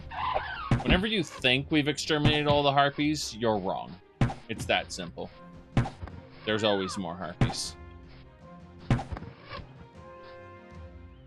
Kind of like the devils, you know. Every time you think you've exterminated all of them, the Nine Hells just kind of gives you more. Or the warp with the demons. Depends on what universe you're talking about, obviously. Alright. You know, that would be fun. Just take a bunch of people from the Forgotten Realms, like a whole group of heroes, stick them in the Warhammer universe and say, this is a death game. Alright, well, interrupt. No, we're good. We're good. I thought there was something that we need to do here. See which ones survive and how they adapt. Different legendary heroes from the Forgotten Realms. Some of them would just be outright useless and die in the Warhammer universe. Others could adapt. Alright.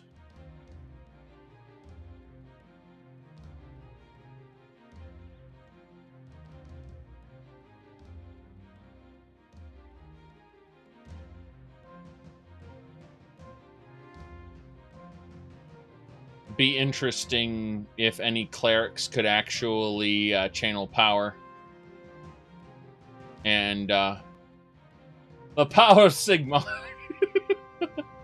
Oh god.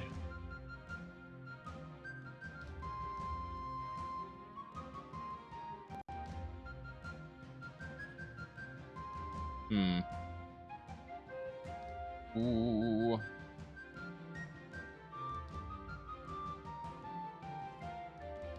Do they keep their powers? Well, of course they'd keep their powers. The problem is that, like, clerics specifically don't have powers themselves. They draw it from a divine source. Their capacity to draw that power increases, but they don't innately have the power inside themselves. So, I know, we're not hunting birds. It's a case of you'd have to do some elaborate explaining how, you know, what god has more... Because when a cleric travels to another dimension, either the cleric has to leave a door open with which the original god's power can come through, which is very difficult and usually doesn't work, or they, more often than not, a sympathetic god, and one that follows the same sphere as their god, will lend them their power. So that's why I made a joke about Sigmar just now, because, you know, you're a paladin of Tyr, and who knows, Sigmar might just lend you his power, probably won't, and there'd be some arguments back and forth as to whether that would happen. Yes. Wouldn't it be in a different universe? Well, you have to understand, in Dungeons and Dragons, each quote-unquote world is inside a crystal sphere. And that crystal sphere is its own universe. And then when you take the roads out of that universe, you get on these ships that kind of fly through space, but space is made of liquid. And then what do you call it? You can more or less, you are more or less subject to the rules of the crystal sphere that you go to. So if magic works differently, you might be fucked, or you might have some kind of other way to deal with it. You know, it might just operate differently. And as long as you, the character, can adapt to it, then you can continue to retain your strength or powers, provided it wasn't, let's just say, like, what do you call them? Wizards that channel magic through their fists, you know, become like big bodybuilders. Like, imagine that system works completely different in the universe you visit. You might be starting over from the beginning. Like, you know, you might not be able to channel magic through your fists anymore. And, you know, it's just, you're generating too much heat? What? Hold on, I'm trying to figure this out here. Evening will wear you down. You're generating too much heat. Okay. Doesn't matter. So, my point is that, when you say, wouldn't the Warhammer world be a different universe and not just a different dimension? That's what I mean, is essentially, it's in a different crystal sphere, and you can apply that rule to anything. And so magic might not work at all. You go to a crystal sphere that's more or less just a clone of our world, and then, oh look, magic doesn't work at all. Well, that's kind of bad. Alright, so we're gonna try to nap here. Oof. Oof, we are freezing to death. Centaurs are killing us. Great. Great, that is exactly what I wanted. Yes. I might actually die here, who knows? Let's eat some fish. And then use a potion of stamina. Very good.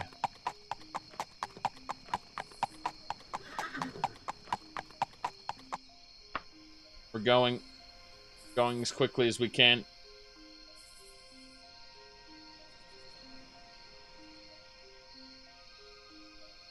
How far are we? It's nighttime now. We are really far away, actually. Let's go to the... We're an hour from a tavern.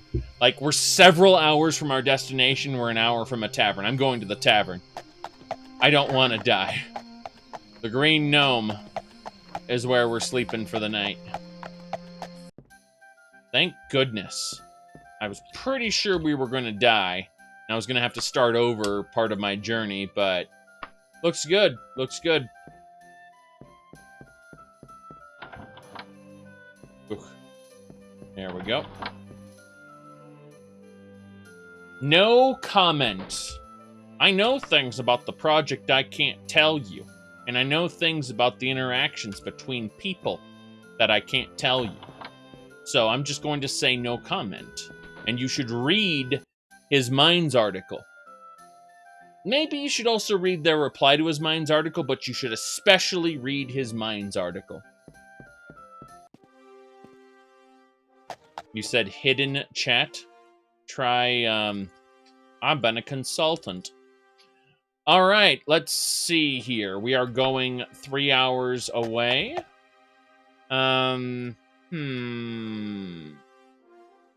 Yes. So, as in, I signed a little piece of paper. That means I can't tell you things. Sorry. Gonna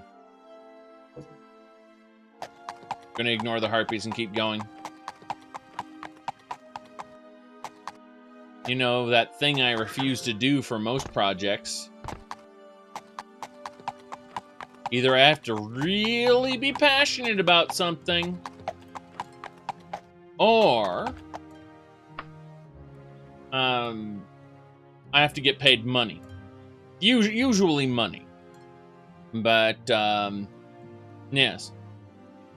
I absolutely am not in a position where I either want to comment or can comment, because the areas I would comment in are protected, and the areas I don't want to comment in, well, I don't want to comment on them, so there we go.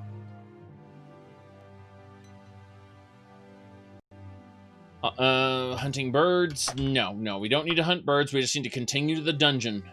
We're almost there. We've been at this for 3 streams. We've been traveling to this damn place. Been like 20 game days or more. And I think we're finally arriving at the dungeon. Checking now. God, yeah, we are like an hour or 2 away from the dungeon. No big deal. We're very close. Okay. Let's see.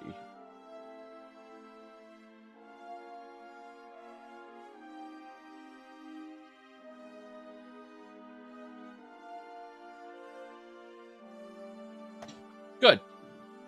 This is a handcrafted dungeon, which means it's scary. Main quest. Nulf. New La Flaga 01. Yes. Alright. The ground vibrates. Green haze makes your eyes burn. Oh no. I actually have no idea. There's the entrance. Okay. Step 1, shove stuff in wagon. Almost new worn. That's fine. Whip. Gear. Put other gear in wagon. Junk in wagon. Extra fish in wagon.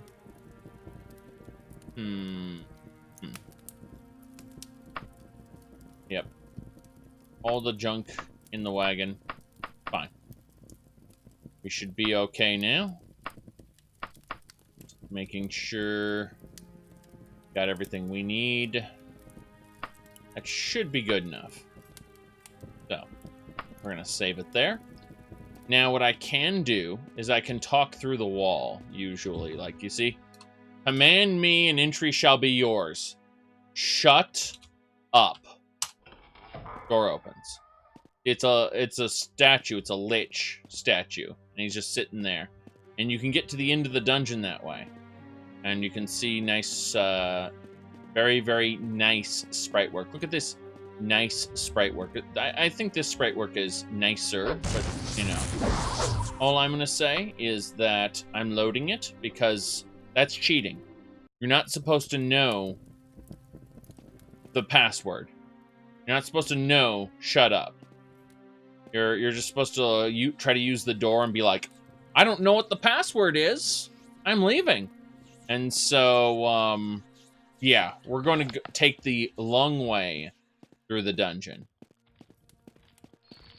That's a lich. Great. So this area is filled with hostile undead and wizards who summon them. Great. I'm gonna use Force Bolt. Damn right. Yes. Shocking. I am paralyzed, so we're gonna use the common symbol. Notice that the frame rate kind of tanks in these handcrafted dungeons. That's because they are huge. They are gigantic. And as a result, having all of them loaded at the same time lowers the frame rate. And that's why I would like for someone who has ideas about how to fix that, I'd love for them to give the Daggerfall Unity source code a perusal, as it were. Because, you know, I want to see giant mega dungeons that are like 10 times larger than this one. But I also don't want the frame rate to be as low as it is now. See what I'm saying? And that's a problem. I want the Great Labyrinth. Oh, I pilfered a shopping list from this wizard. Paralyzed again. Well, damn shame. Good thing I have free action potions. I'm pretty sure I bought some of those. Did I? Did I? Don't know, but I'm just going to use my unrestrainable common symbol, because I have it. I can use it. Why not? Let's cast stamina symbol. Oof, that is a lot of stamina. Okay, no big deal there. But yes, Shut Up is the... remember that this castle is owned by a madwoman. Crazy lady. And she literally said to get out of here, tell my guardian to shut up. That's literally how you leave. Force bolt! Damn right. We are both paralyzed, and we're just staring at each other. It's a staring contest, like, you know, which one of our paralysis is going to wear off first? Well, I don't know, because I'm going to use my unrestrainable symbol to break free of it and then backstab you until you're dead and gone. Very good. Ancient Lich is destroyed. We're going to backstab that nice sprite. Ready, go! Paralyzed! It's okay. Damn! Paralyzed again. I think I would be free of this stuff. Hold on, I'm gonna put on my Khajiit suit and hopefully resist some of this paralysis moving forward. I don't know what else to say other than I'm scared. Make it stop. So I really would like a free... I'm going to use the Orc Strength Potion. Then I'm going to use the Straps of the Protector. Then I'm going to hit you with the Dead Man's Amber. That didn't work. Got it. So. Okay. Unrestrainable common symbol, and now we are strong. Yes, the Khajiit suit will allow us to reflect magic at my enemies. It's very useful. Very useful. I'd like to be able to... Yeah, I want the surcoat. Very good. Indigo is a great guy. I really appreciate having met him. Oh, going in for another backstab. Successful backstab. Absorbed the paralysis. Damn right.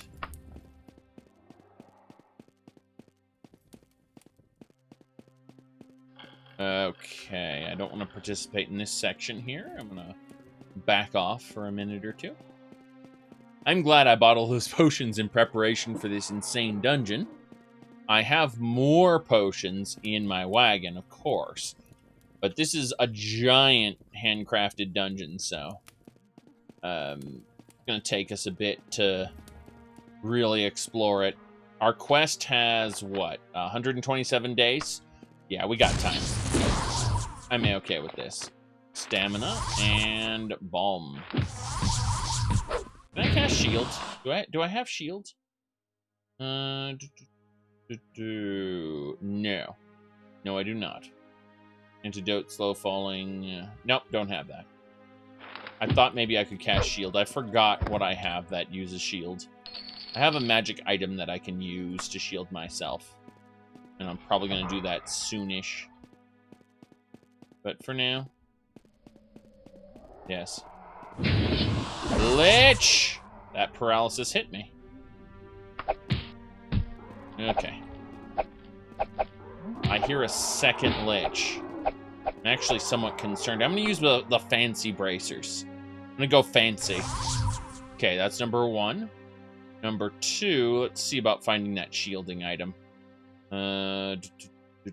Shocking. Bar silence, undeniable access. Plain robes. Let's see, unrestrainable, torque of friendship. Do Venom Spitting, Never Tiring Deeds, Amulet of Magicka, Skirt of Good Luck. Let's put the Good Luck skirt on. Actually, the Good Luck skirt and the Khajiit suit use the same slot. That's unfortunate. Do I have something else which is also Good Luck? I don't think so. I think I only had one luck item. That's unfortunate, but also understandable. So I'm just... Oh, Amulet of the Protector. Just need to use it. Yeah, Amulet the Protector. Good. We got shielding on, and we can shout Muda, Muda over and over and over as we, Yes, it's useless, useless, useless. Damn right. Ancient Lich is dead. Very good. Same thing. Useless, useless, useless. By the mercy of Stendar, you can't survive certain death. Really? By the mercy of Stendar, you can't survive certain death, someone said. I don't know who said that. Holy crap. Well, that's it for me.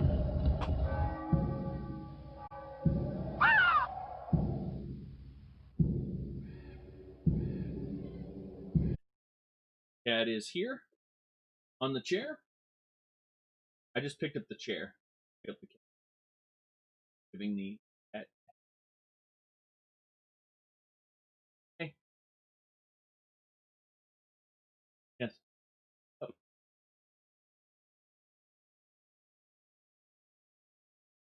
Oh.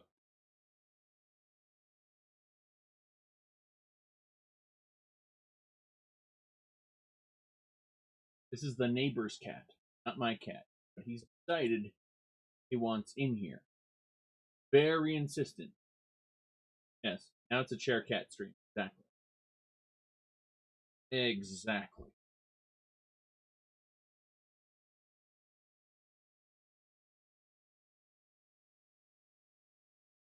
That's what this is about.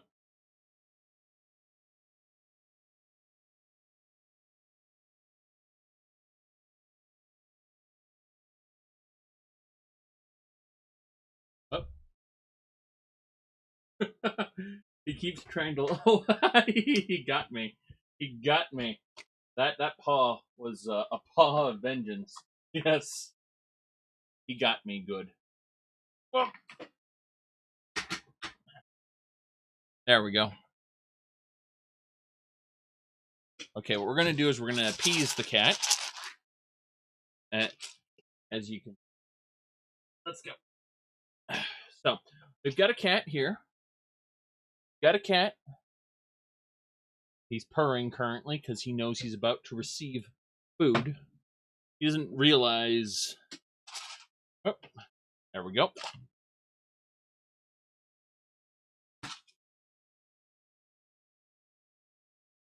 It's a single piece of dry food there. Yes. There we go. Yeah. Huh? What are you gonna do?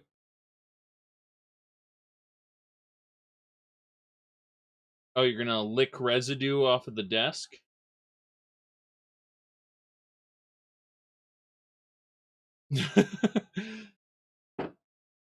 Come on. There we go. Yes. Right. There we go. Yeah. You want this way? I'll put you down and see where you go. Up. On the chair he goes. That he's decided that is his chair. That's where he's going to go forever. Let's get back to it. We were murdered. We were murdered. It said something Stendar. Like, Stendar's mercy can't save you from certain death. And I was like, what? Then I died.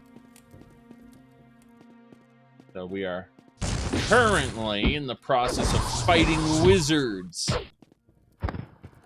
Mage just died. Ooh, Daedric's staff. I'll take that. We will sell that for great profit.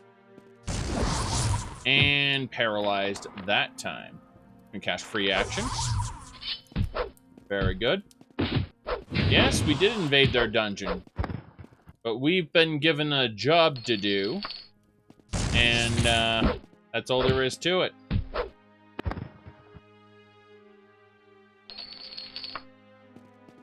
morality, none of that matters unless we get our job done. Spell sounds from Diablo? Next thing you're going to tell me that when I shoot an arrow, it sounds like Diablo. Ha! Ha! Okay.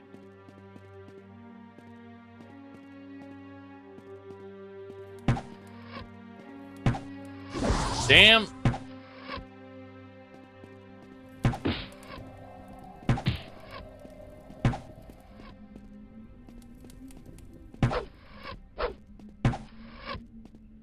Right.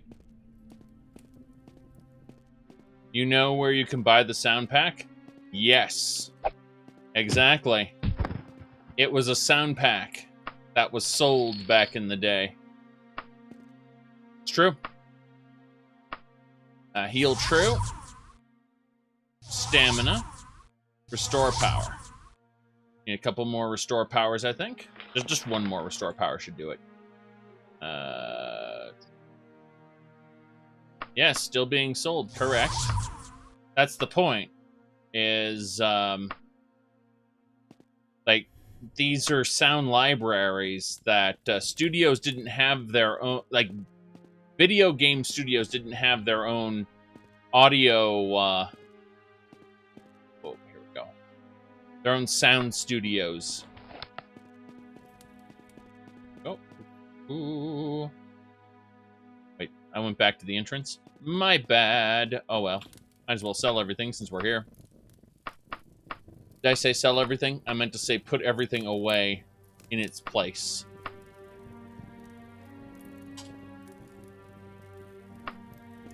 You really want to rile people up, you can tell, you can say publicly, there is no shame in knowing your place. Like, that's how you can really, really piss a lot of people off. Just say that publicly and see what happens. With enough exposure, mind you. Oh, Lich time! Let us equip magical items. So we're going to equip fancy armbands. And...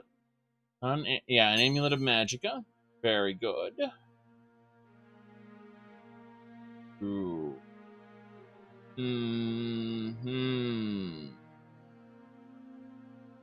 Could have... oh yeah, Khajiit suit. Absolutely. What else? Never tiring prayer beads. Dead man straps. I could have sworn I had a specific item. Oh well. Let's do it. So, Amulet of the Protector. Ow. Let's use a healing potion. Okay. The fancy armbands did not get equipped properly. There they are. We're good now. So, save it as is, and shout useless, useless, useless over and over.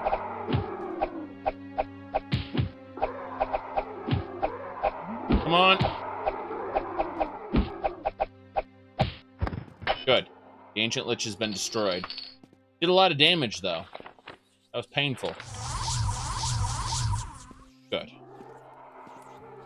I can hear more of them. There are always more of them! Paralyzed. Unrestrainable common symbol. Here we go. Ow, ow, ow, ow, ow. That hurt a lot. I like how he isn't moving. He's just guarding the doorway. This is my spot. You can't come in my spot. Horse bolt! Damn right. We did it. Upside down chair. Oh, the chairs are stacked on top of each other. I see how that works. Trying to figure that out, like, weird. Mm-hmm.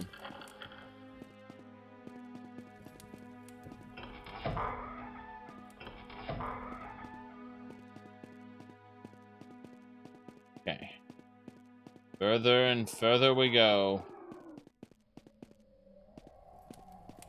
There's a lich. He tried to paralyze me just now. He might try again in a second. But I'd very much like to get some hits in, maybe.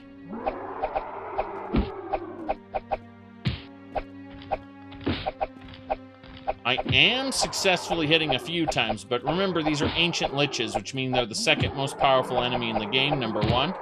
Number 2, I'm using the Meaner Monsters mod. So, you know, take second most powerful enemy in the game, apply Meaner Monsters, watch it be a pain in the ass. The most powerful enemies in the game shout, "Ah, ah, ah, ah!" Okay, we're backstab! Paralyzed. Alright. We're going to use Unrestrainable Symbol. Then we're going to drink potions. Orc Strength, Heal True. Very good. That'll do it. Elven Staff is mine. Damn right. Make a third save. Bastard.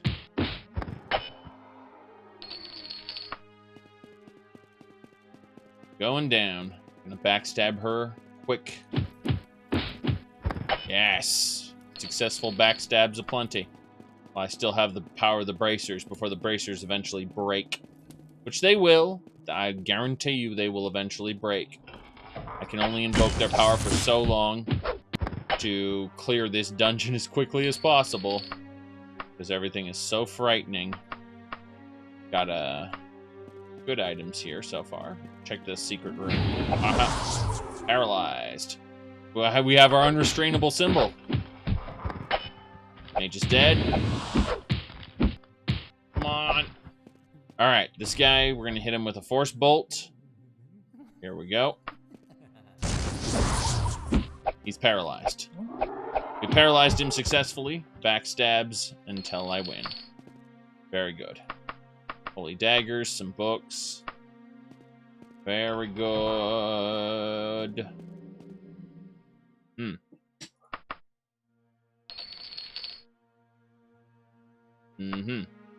Combat system of any other game?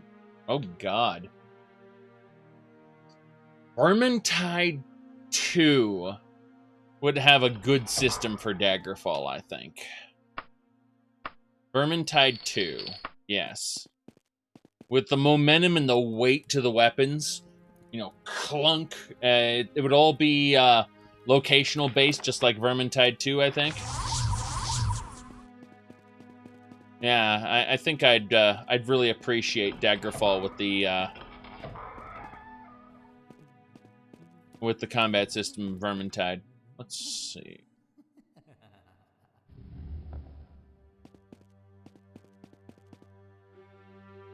There's really good weight to the weapons in that.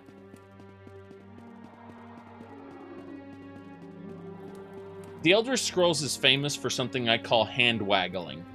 And I actually appreciate the Elder Scrolls for that. It's simple. You don't have to think about it very much. You just go do what you want, and your character almost glides there. And then it just happens. There is not much thought put into your average Elder Scrolls playthrough. So, let's... here we go. Paralyzed. Free. Good. Useless, useless, useless! Oof, that did some damage. Normal enemies would die pretty quickly, but that guy did not go down very easily. Let's see, heal true. Okay.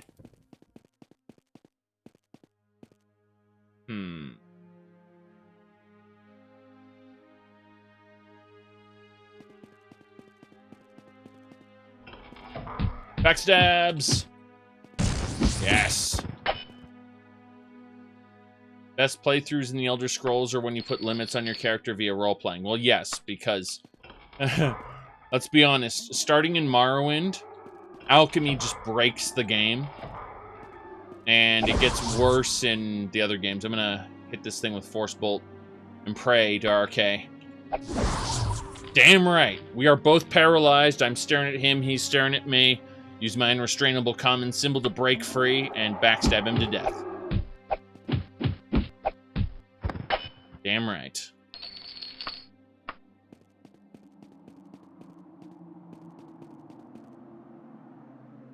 This is the starting module, and there's a second and a third. So we're in the third module, which connects back into the fourth module, which is, well, actually connects back into the first module. We have to kind of find our way back to the beginning. That's what we're trying to do. Oh, I paralyzed. Didn't paralyze. I pickpocketed him successfully. I thought I got paralyzed instantly when I opened the door, but that is not the case. And I was successful in destroying him. War Axe with unknown powers. I'll take that, and I'll use it later. Let's see here. We are maxed out on items. We'll have to come back through here and loot later because we won't be looting. Okay, this door. Ooh, wow, we picked it. And there's a lich there, and there are door switches. Great. That is exactly what I didn't want. Door switches. All right, common symbol, and let's do it. Come on. This is a normal lich, not an ancient lich, so I should be able to, yeah, stab it to death without too many problems. Okay, step one. We need to go ahead and use purifications. Very good. Okay.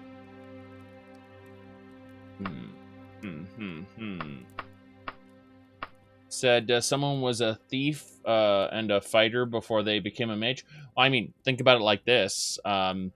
Even in the older games, there's nothing stopping me from using my miscellaneous skills. In fact, jumping's capped at 95%. You know, climbing is 74%, dodging 77%. I haven't specialized in these skills, but I use them all the time. My running 64%.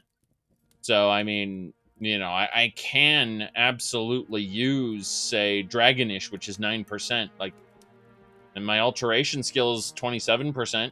It's a miscellaneous skill, so there's nothing stopping you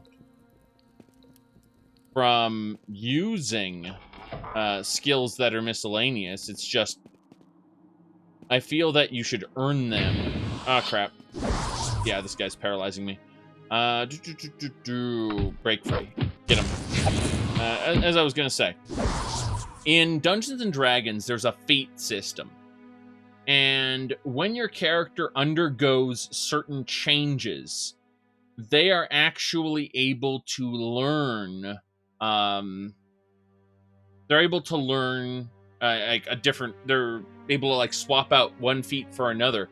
It's at the GM's discretion, but the idea is like when your character goes through an epiphany or a major change at some shrine or whatever, they're able to, you know, they're able to change part of their, not their class necessarily, but their feats, which are, you know, what they're able to do. And hold on a second, I need to drink coffee. As I was saying, still paralyzed, unrestrainable common symbol. Let's break up and kill. Yes, the sorcerers are dead. I was gonna say that you're able to, like, Dungeons & Dragons has a kind of framework that allows you to more or less change the way your character works. Steambub, thanks for showing up. I was going to say that you said forgetting how to swing a sword.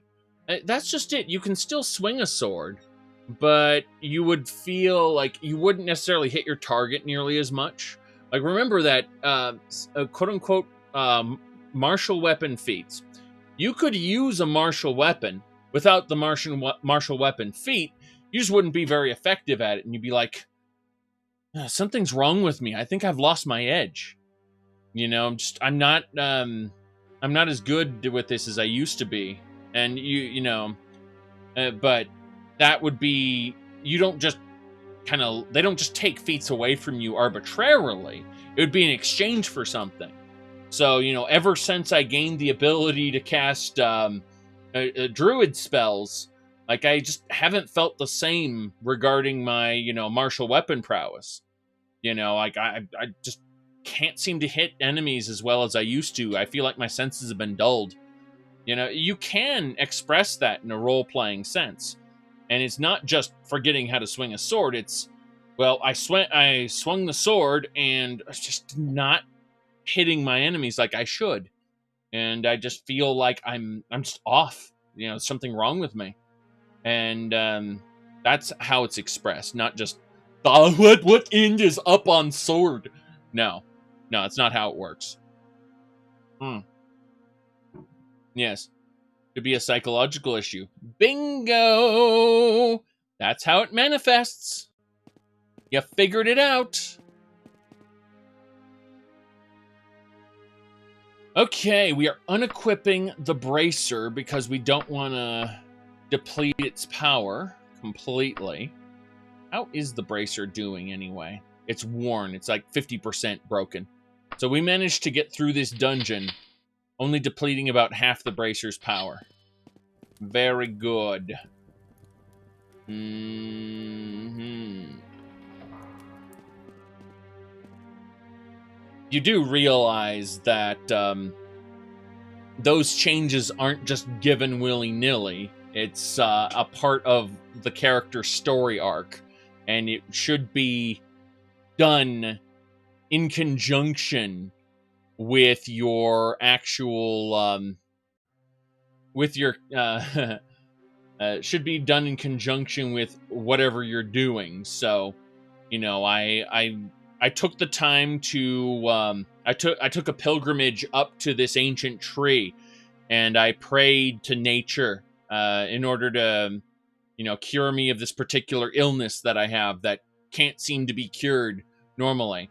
And when I did that, I found that I wasn't as good with particular weapons, and the armor just doesn't feel right. Like it's harder to move in this armor. So, but I'm able to use druidic spells now that I've prayed at this tree, and obviously that's just oversimplified. Like, it's a dumb, just random off the top of my head thought, not a well explained thing. But my point is that that's how you would express a change in your character, is you would use a holy site, some sort of mysticism, something like that. And that's how you would change your character's feats. You wouldn't just do them, you wouldn't just randomly assign them. For one thing, you have a game master that tells you what you can and can't do. And you would have to take reasonable actions in game in order to do that. Otherwise, you'd get something really retarded, like I hit my head too hard and somehow I became a sword mage. I think Puffin Forrest did that, but he's never exactly been a paragon of roleplay. He tends to be a roleplay light, heavy action. He'd probably be good for an Elder Scrolls campaign, because he doesn't think that hard about stuff. Which is fine, because it makes for good videos. But my point is, like, something like you were describing, where I slaughtered a tribe of orcs, now I can't pick up a weapon at all, I'm very good at daggers, but I hate swords now. Something like that would be something Puffin Forrest would probably create, just because of his inherent lack of creativity. From what I've seen, anyway. I could be completely off base, but I think his videos are somehow do that. You said what irks you is natural 20 equals break the laws of physics, space, and time. I mean, yes, but that... Yeah, I think that at the end of the day, what you can and can't do should be, I guess, scrutinized by the game master. I've never been one for strictly following the rules 100%. I've been like, That is stupid. Why are we doing it this way? And that tends to irritate people who strictly, who are very against homebrew and things like that. But then again, you know, before Dungeons and Dragons, we were coming up with our own systems just for fun. So, and when I say before Dungeons and Dragons, mind you, I'm not talking about before Dungeons and Dragons existed. I'm talking about before my particular group, my in-group, was introduced to Dungeons and Dragons. There's a difference. Let's see. Pathfinder solves the issue of natural 20, and natural 20 can now fail or and not be a critical if the enemy is very tough. Well, yeah. I mean, there's mitigating factors, obviously. Anyway, let's talk to the crazy old lady who we spent 3 streams getting here, traveling across the land to talk to crazy old lady. But yeah, I've had a lot of disagreements with people who run, I'm going to use like quote marks here, official Dungeons and Dragons events, where they strictly follow the rules and they have, I'm not talking about Adventures League, because that's a whole nother level of, in my mind, cancer, but in other people's, great fun. I'm just going to say that I end up heavily disagreeing, because I've always found homebrew to be very, very fun when done properly. However, I tend to stray away from the rules lawyers and the let's just say power gamers. I tend to operate a little closer to the we're telling a story, so it's about us having fun together as a group. And when you encounter someone who's like, I have fun by screwing over fellow members of the party and killing off important story characters for shits and giggles, I'm like, yeah, I don't think we'll play with you again.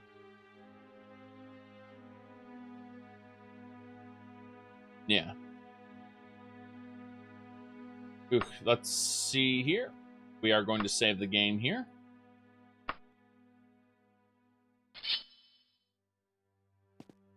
Hello there. Choosing out of 4 words most horrible. Let none of them read. Versus. Frame. Curse oblivion. My boy is dead. Let Tamriel tremble until he findeth peace denied. Shut up the door. Shut up the door to his tomb and my home. She's talking about King Lysandus. Yes. Shut up the door. The tomb to my home. Magically sealed. Shut up.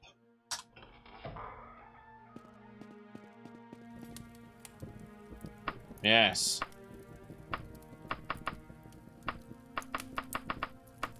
Okay. You're confused as to why Bethesda hasn't gotten into more TTR. Well, okay, so as far as tabletop RPGs go, I can tell you right now that Todd Howard has always been the guy who runs in with a two-handed axe. That's what the developers have said. Former Morrowind developers have said, flat out. I'm also going to say something here, which kind of annoys people. But you have to understand that the previous Bethesda, the old Bethesda who made games like this, they aren't the people making games now. They are probably, how do I put this? The whole tabletop RPG thing makes sense, but it doesn't make huge amounts of money. So there hasn't been a push to make it. Let me go ahead and really quick go over to my 2 things, so we can just show you who wrote. Let's see here. Here we go. This is the guy who wrote Skyrim. What's the story with Bethesda stories. How do we make our stories? KISS. Keep it simple, stupid. This is my own personal rule for myself, right? Keep it simple, stupid. What does that mean? When I'm coming up with a story for a game, I like to concentrate on strong central themes. You know, Skyrim. Skyrim is a game about dragons, right? Even in the studio. What is the game about? It's about dragons. But the story is not really about dragons, right? It is about the lone hero. It is much more biblical than a lot of the other stories we've done. It's about the Dragonborn, the Dovahkiin, is much more of a messiah sort of character. Now, I know people who have watched a lot of my streams or a lot of my videos know I tend to pick on this. And I'm sure he's learned by now. Like, because, you know, we mention it many times. I'm sure he's learned by now that the word he meant to say was savior, because not all saviors are the Messiah. And there's a huge fucking difference. Like, the Dragonborn never sacrificed anything and never redeemed anybody. So, no, the Dragonborn was not a Messiah. Next, we need to look at Todd Howard and how he views these things.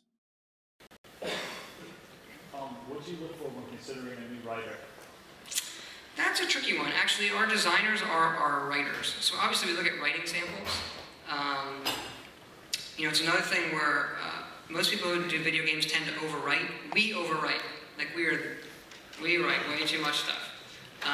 Most people who play Fallout, I watch them play it. We wrote all this brilliant stuff. And they get to a guy and they're like just jamming the button. Shut up, shut up, shut up, shut up, shut up, shut up, shut up, shut up, shut up, shut up, shut up, shut up. Oh, that's who I kill. Thanks. So I think the trickiest thing to do is to write really short things. Just to get the information across. But our writer, we don't have anyone as a sole writer. They're also quest designers, level designers. So if you're looking for that kind of thing, we would look for, like on a quest design, you really have to understand some programming language. We'd look for a quest, like here's what the player does, here's what the characters say, that kind of stuff. So, first you saw the lead writer, who's doing games like Fallout 4 and Skyrim, and then you had the director, the guy in charge of it. So when you're asking why Bethesda hasn't gotten more into tabletop RPGs, that's why, because the current direction they're going is more toward the shut up, okay, press the button, kill him. That's who I kill. Yeah, press button, kill person with axe. You know, that's the direction they're going in. So when people say things like Skyrim isn't a real RPG, they'll say things like, okay, well, Skyrim is an action RPG with very, very light RPG elements. It's barely an RPG. It's mostly an action game, an action-adventure game. And that's the reason they're saying that, is because the core elements of what make a role-playing game are only being touched on lightly by Bethesda. And yes, they want to tell their stories, not your stories. It's true. It's a fundamental shift. And Morrowind was Bethesda trying to tell their stories, but they're also respecting the player on several occasions, letting you either completely derail and screw up the main story, or letting you actually take it in a different direction.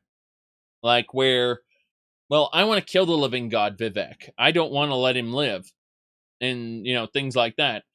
So my point is not, like, I'm not saying that the new Elder Scrolls games are terrible, because I've had a lot of fun with Oblivion and Skyrim. I've had a lot of fun with ESO, and even I've had a lot of fun with Fallout 76. It's still not a great game, but I've had fun with it. Anyway, they just don't have the kind of juice you're talking about to make tabletop games anymore. That part of them has kind of seeped out of the company. And if they do, they're certainly not acting on it, and they're certainly not showing those elements. I mean, take those interviews for what they are. Take those interviews for what they are. Okay, so we finished our quest. Very good. We're done here. Now, what we're gonna do is, oh, it was a bad time to join the stream. Is that it? Did you see something you shouldn't have seen? Heard something you shouldn't have heard? Oh my, oh my. Okay, let's go ahead and do this here. Probably heard a cat.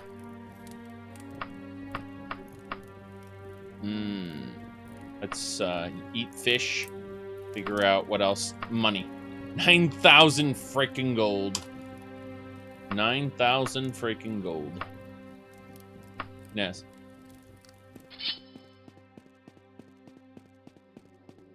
We're going back. Back to loot. This dungeon is covered in loot. We've been killing things non-stop, and we haven't been able to loot for some time.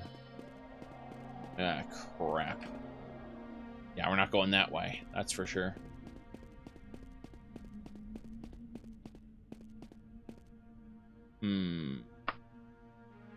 There's some money. We're good now. What broke you for Skyrim was the crashing and fast travel. I mean, the game doesn't crash that much if you use the patches and then do nothing else. Like no other mods. The game's mildly stable. Same thing for Oblivion. Oblivion is mildly stable if you use the patches and nothing else. Alright, we can go now. We have successfully finished this. Very good, very good. This dungeon. Now, we are going to teleport from Wolfgar all the way over to Daggerfall. This is like a 20-day journey. And we're going to teleport instantly. Teleport. Very good. This is Queen Ibuki. Isn't she awesome? Of course she's awesome. Let's save the game. I confess I doubted whether I ever see you again. Your news that Nilfgaard's still among the living. Here's your mark. My mark? What kind of mark did I get? What kind of powers does it have? It's a magic mark. Now I'm curious what Queen Ibuki gave me. There we go. There's Kingling over here. We are respected in Daggerfall, which is good. Now we're going to leave. The game will basically say, you can't leave. You teleported in here. After the dungeon like loaded, you're kind of screwed. So I'm gonna have to go to console and try trance out. If this were the vanilla game, you'd be screwed and stuck here forever. But don't worry, trance out. Is the game gonna crash? Probably. I'm surprised it didn't, but we transported out of the dungeon, having talked to Queen Ibuki. Quest complete. God, it's a foggy day today. Foggy day. The other days aren't so foggy. Unfortunately, it's not a great day here. Thinking where we want to go, what we want to do. The big town.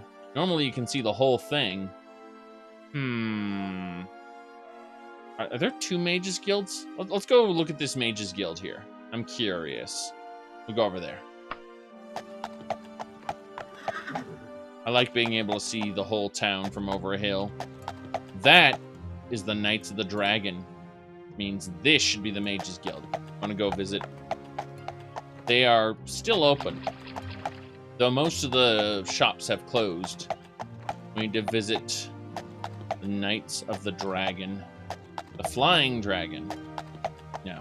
That's another Knights of the Dragon? Oh, there's an Archaeologist Guild here. Very good. Yes. We need to go visit the Archaeologist Guild. Then we'll go visit... God, so much stuff. Beaver and Castle. Go to the... There we go. We've gone to the Archaeologist Guild. We'll go to the Mages Guild next. We used a lot of potions here, so we're going to buy some more. Potion seller! Alright. Restore power. Stamina. Heal true. That's fine. I was hoping for stamina potions. Is that so difficult? Give me stamina potions.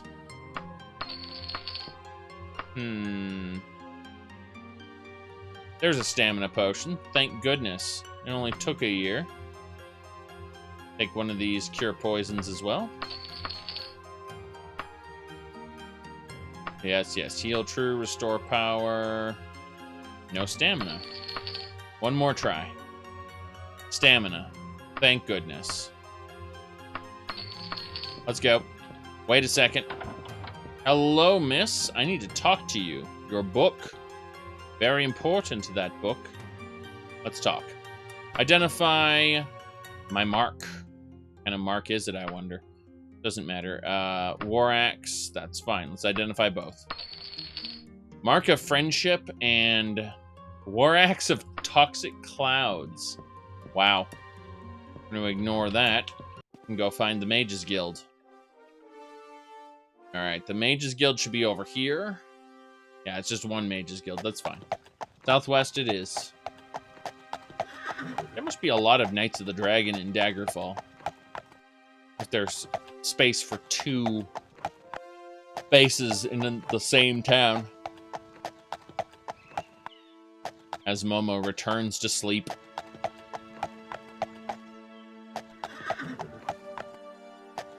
Hey.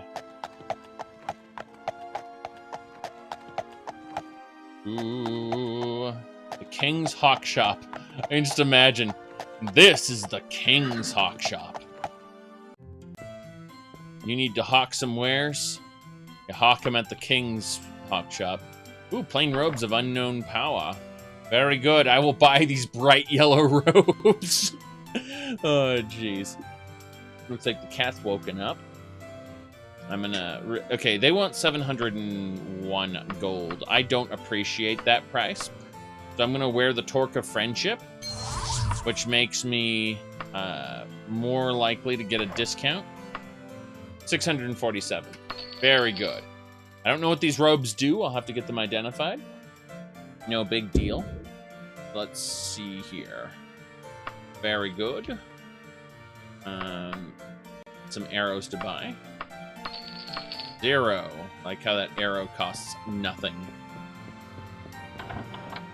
Ooh, very good. Greaves of unknown powers. 600. 800, sorry. Anything else? I don't know. Let's continue. Ah! Unknown powers. Very good. Very good. So apparently we've got this animal, and it's just kind of around, like, it's just doing stuff, like this. See that right there? Very important.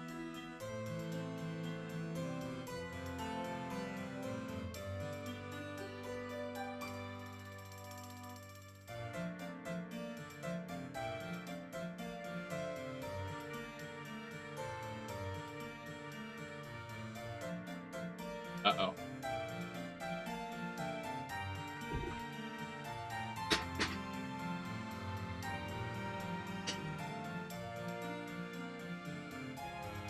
Damn it.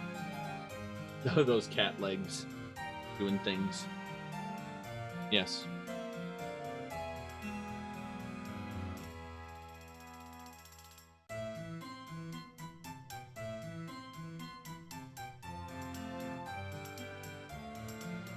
This is not my cat. Doesn't belong to me.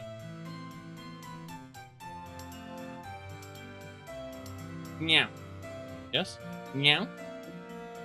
Meow.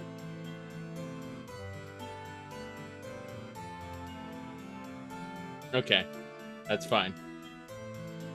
Well, after that happened, Let's go ahead and give him this. You can see the eyes light up.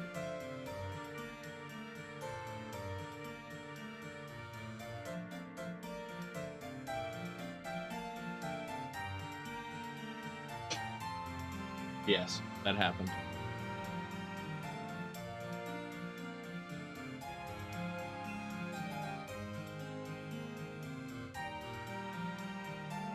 Cat fur everywhere. Making the bobblehead shake. Nyeh. That nyeh. Oh, okay.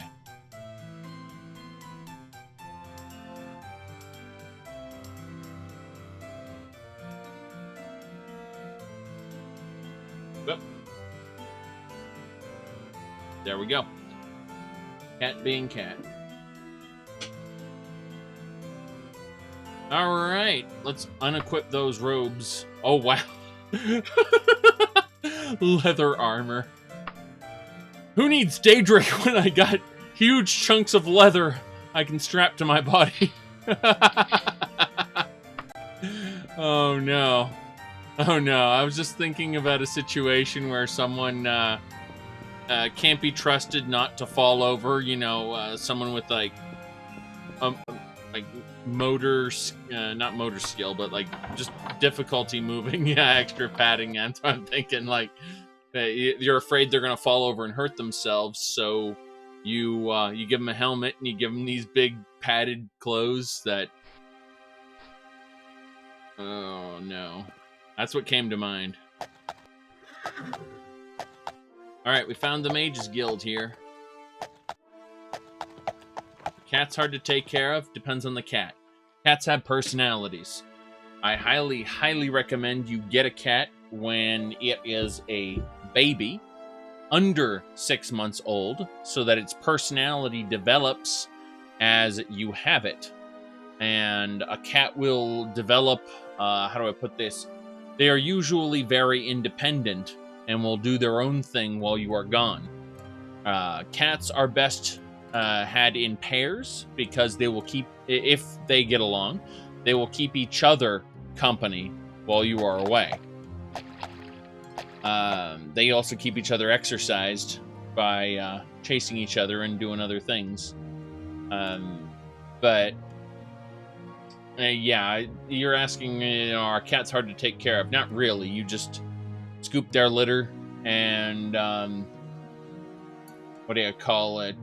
Give them food and water at the appropriate times, and that's about it.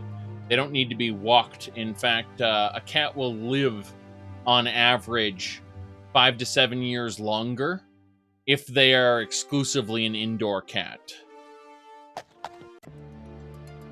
Alright, we are here at the Mages Guild. Let's have a chit-chat. Buy magic items from this cheetah man. What have you got? Amber of Shocking. I'll buy it. Here we go. Yeah. See here. It's a lot on average, because remember, all cats are different. Some may be high maintenance, but on average, a cat is going to be much easier than a dog. Yes. Because they will do their own thing and won't need your attention most of the time. This neighbor's cat comes over and says hello. Outdoor cats may have 2 or 3 families. Yes. Okay, Mark of Good Luck. Let's see, Long Shirt of Force Bolts. Torque of Toxic Clouds. Buy all of it! 6,000 gold. Very good. Looking at these torques. Amazing. I now have a torque that produces Toxic Cloud. These are great items. I'm very happy to be accumulating them. Alright. The only downside is litter box smell. Well, it depends on the litter you get. I would highly, highly recommend you get right next to your cat's litter box a step can. And the idea of the step can is that you will be able to place the cat litter directly into the can, and the can will stay closed. But yes, when you have a cat that, this is especially with old, like, if you get a cat that is not a baby, they have a tendency to develop bad behaviors, and you can't really control that, can't correct it, unfortunately.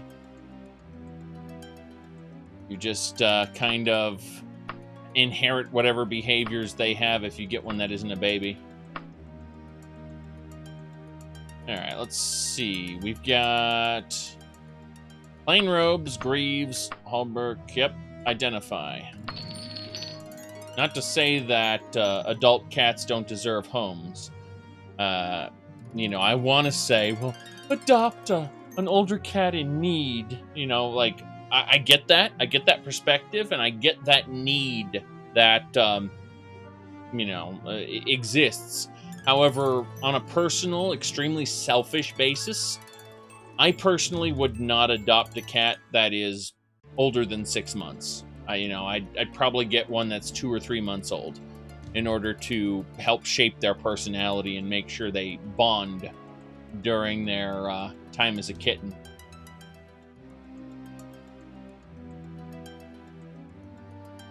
Let's see here. Maybe even younger, but the problem is that they're too young, then you got to feed them milk with an eyedropper, and that is not great time. You want to get them usually right after their babies and right when they're again, their personality is still forming, and you can deal with any kind of quirks they have. And you'd be surprised, I've been able to train my cats. By the way, this residence is a Dark Brotherhood base. Guarantee it. Just looking at it right here. It says residence, but if we went inside, we'd find it. Ooh. Yes, exactly. Learning social cues from humans instead of other cats. Yeah, a feral cat can be a monster. You have to train them to use litter box? No, they will naturally, 99% of the time, they'll just naturally use litter box on their own, unless they had a problem growing up, you know, and they decide to, as someone else put it, pee in the corner. Because cats may just decide to do that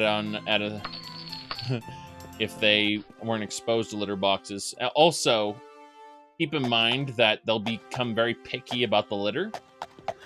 In other words, if you get scented litter and they don't like the scent, they will, they'll go somewhere else. So,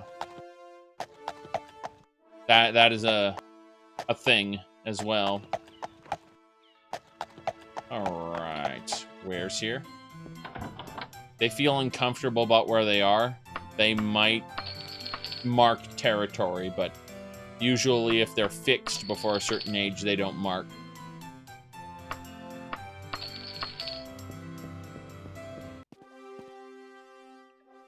Ooh. Alright. Let's see here. Oh yeah, I know someone who tried to give their cat something dumb, like little wood chips, I guess, because they wanted it to be, you know, 100% biodegradable. And the cat didn't recognize it as litter. The cat just pooped on the carpet and rolled it up. So they just come into they come into the bathroom, and the little carpet next to the toilet would just be rolled up. And they'd be like, okay, see what the cat did. Yep. Oh, well. I think we're done here. We are definitely done here.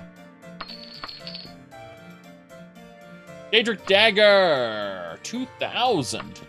That's expensive. That's why we got our Torque of Friendship. it's worn. It's at 50% quality because it's been used repeatedly to buy stuff. There we go, 1,500. So we save a bit of money using the Torque of Friendship. Absolutely worth using. Make sure we get the best deal on stuff. We save, because it's worth like, what, 4,000, something like that. We've absolutely saved that amount on like every deal. We basically get 500 off, so yeah, it was definitely worth buying. All right, well, that's good enough, I think. Don't see any other places we need to go at the moment. Let's go over to the Fighters Guild to take a nap. Considering it's been a long game day. Yes. Ooh.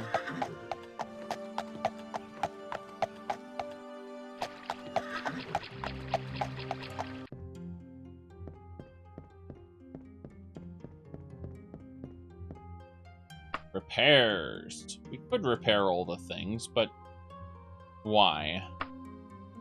So instead, we're going to equip our traveling gear. That's our traveling gear. Oh boy. That's top quality traveling gear, that. There we go. Where's the pants? Need shoes. There we go.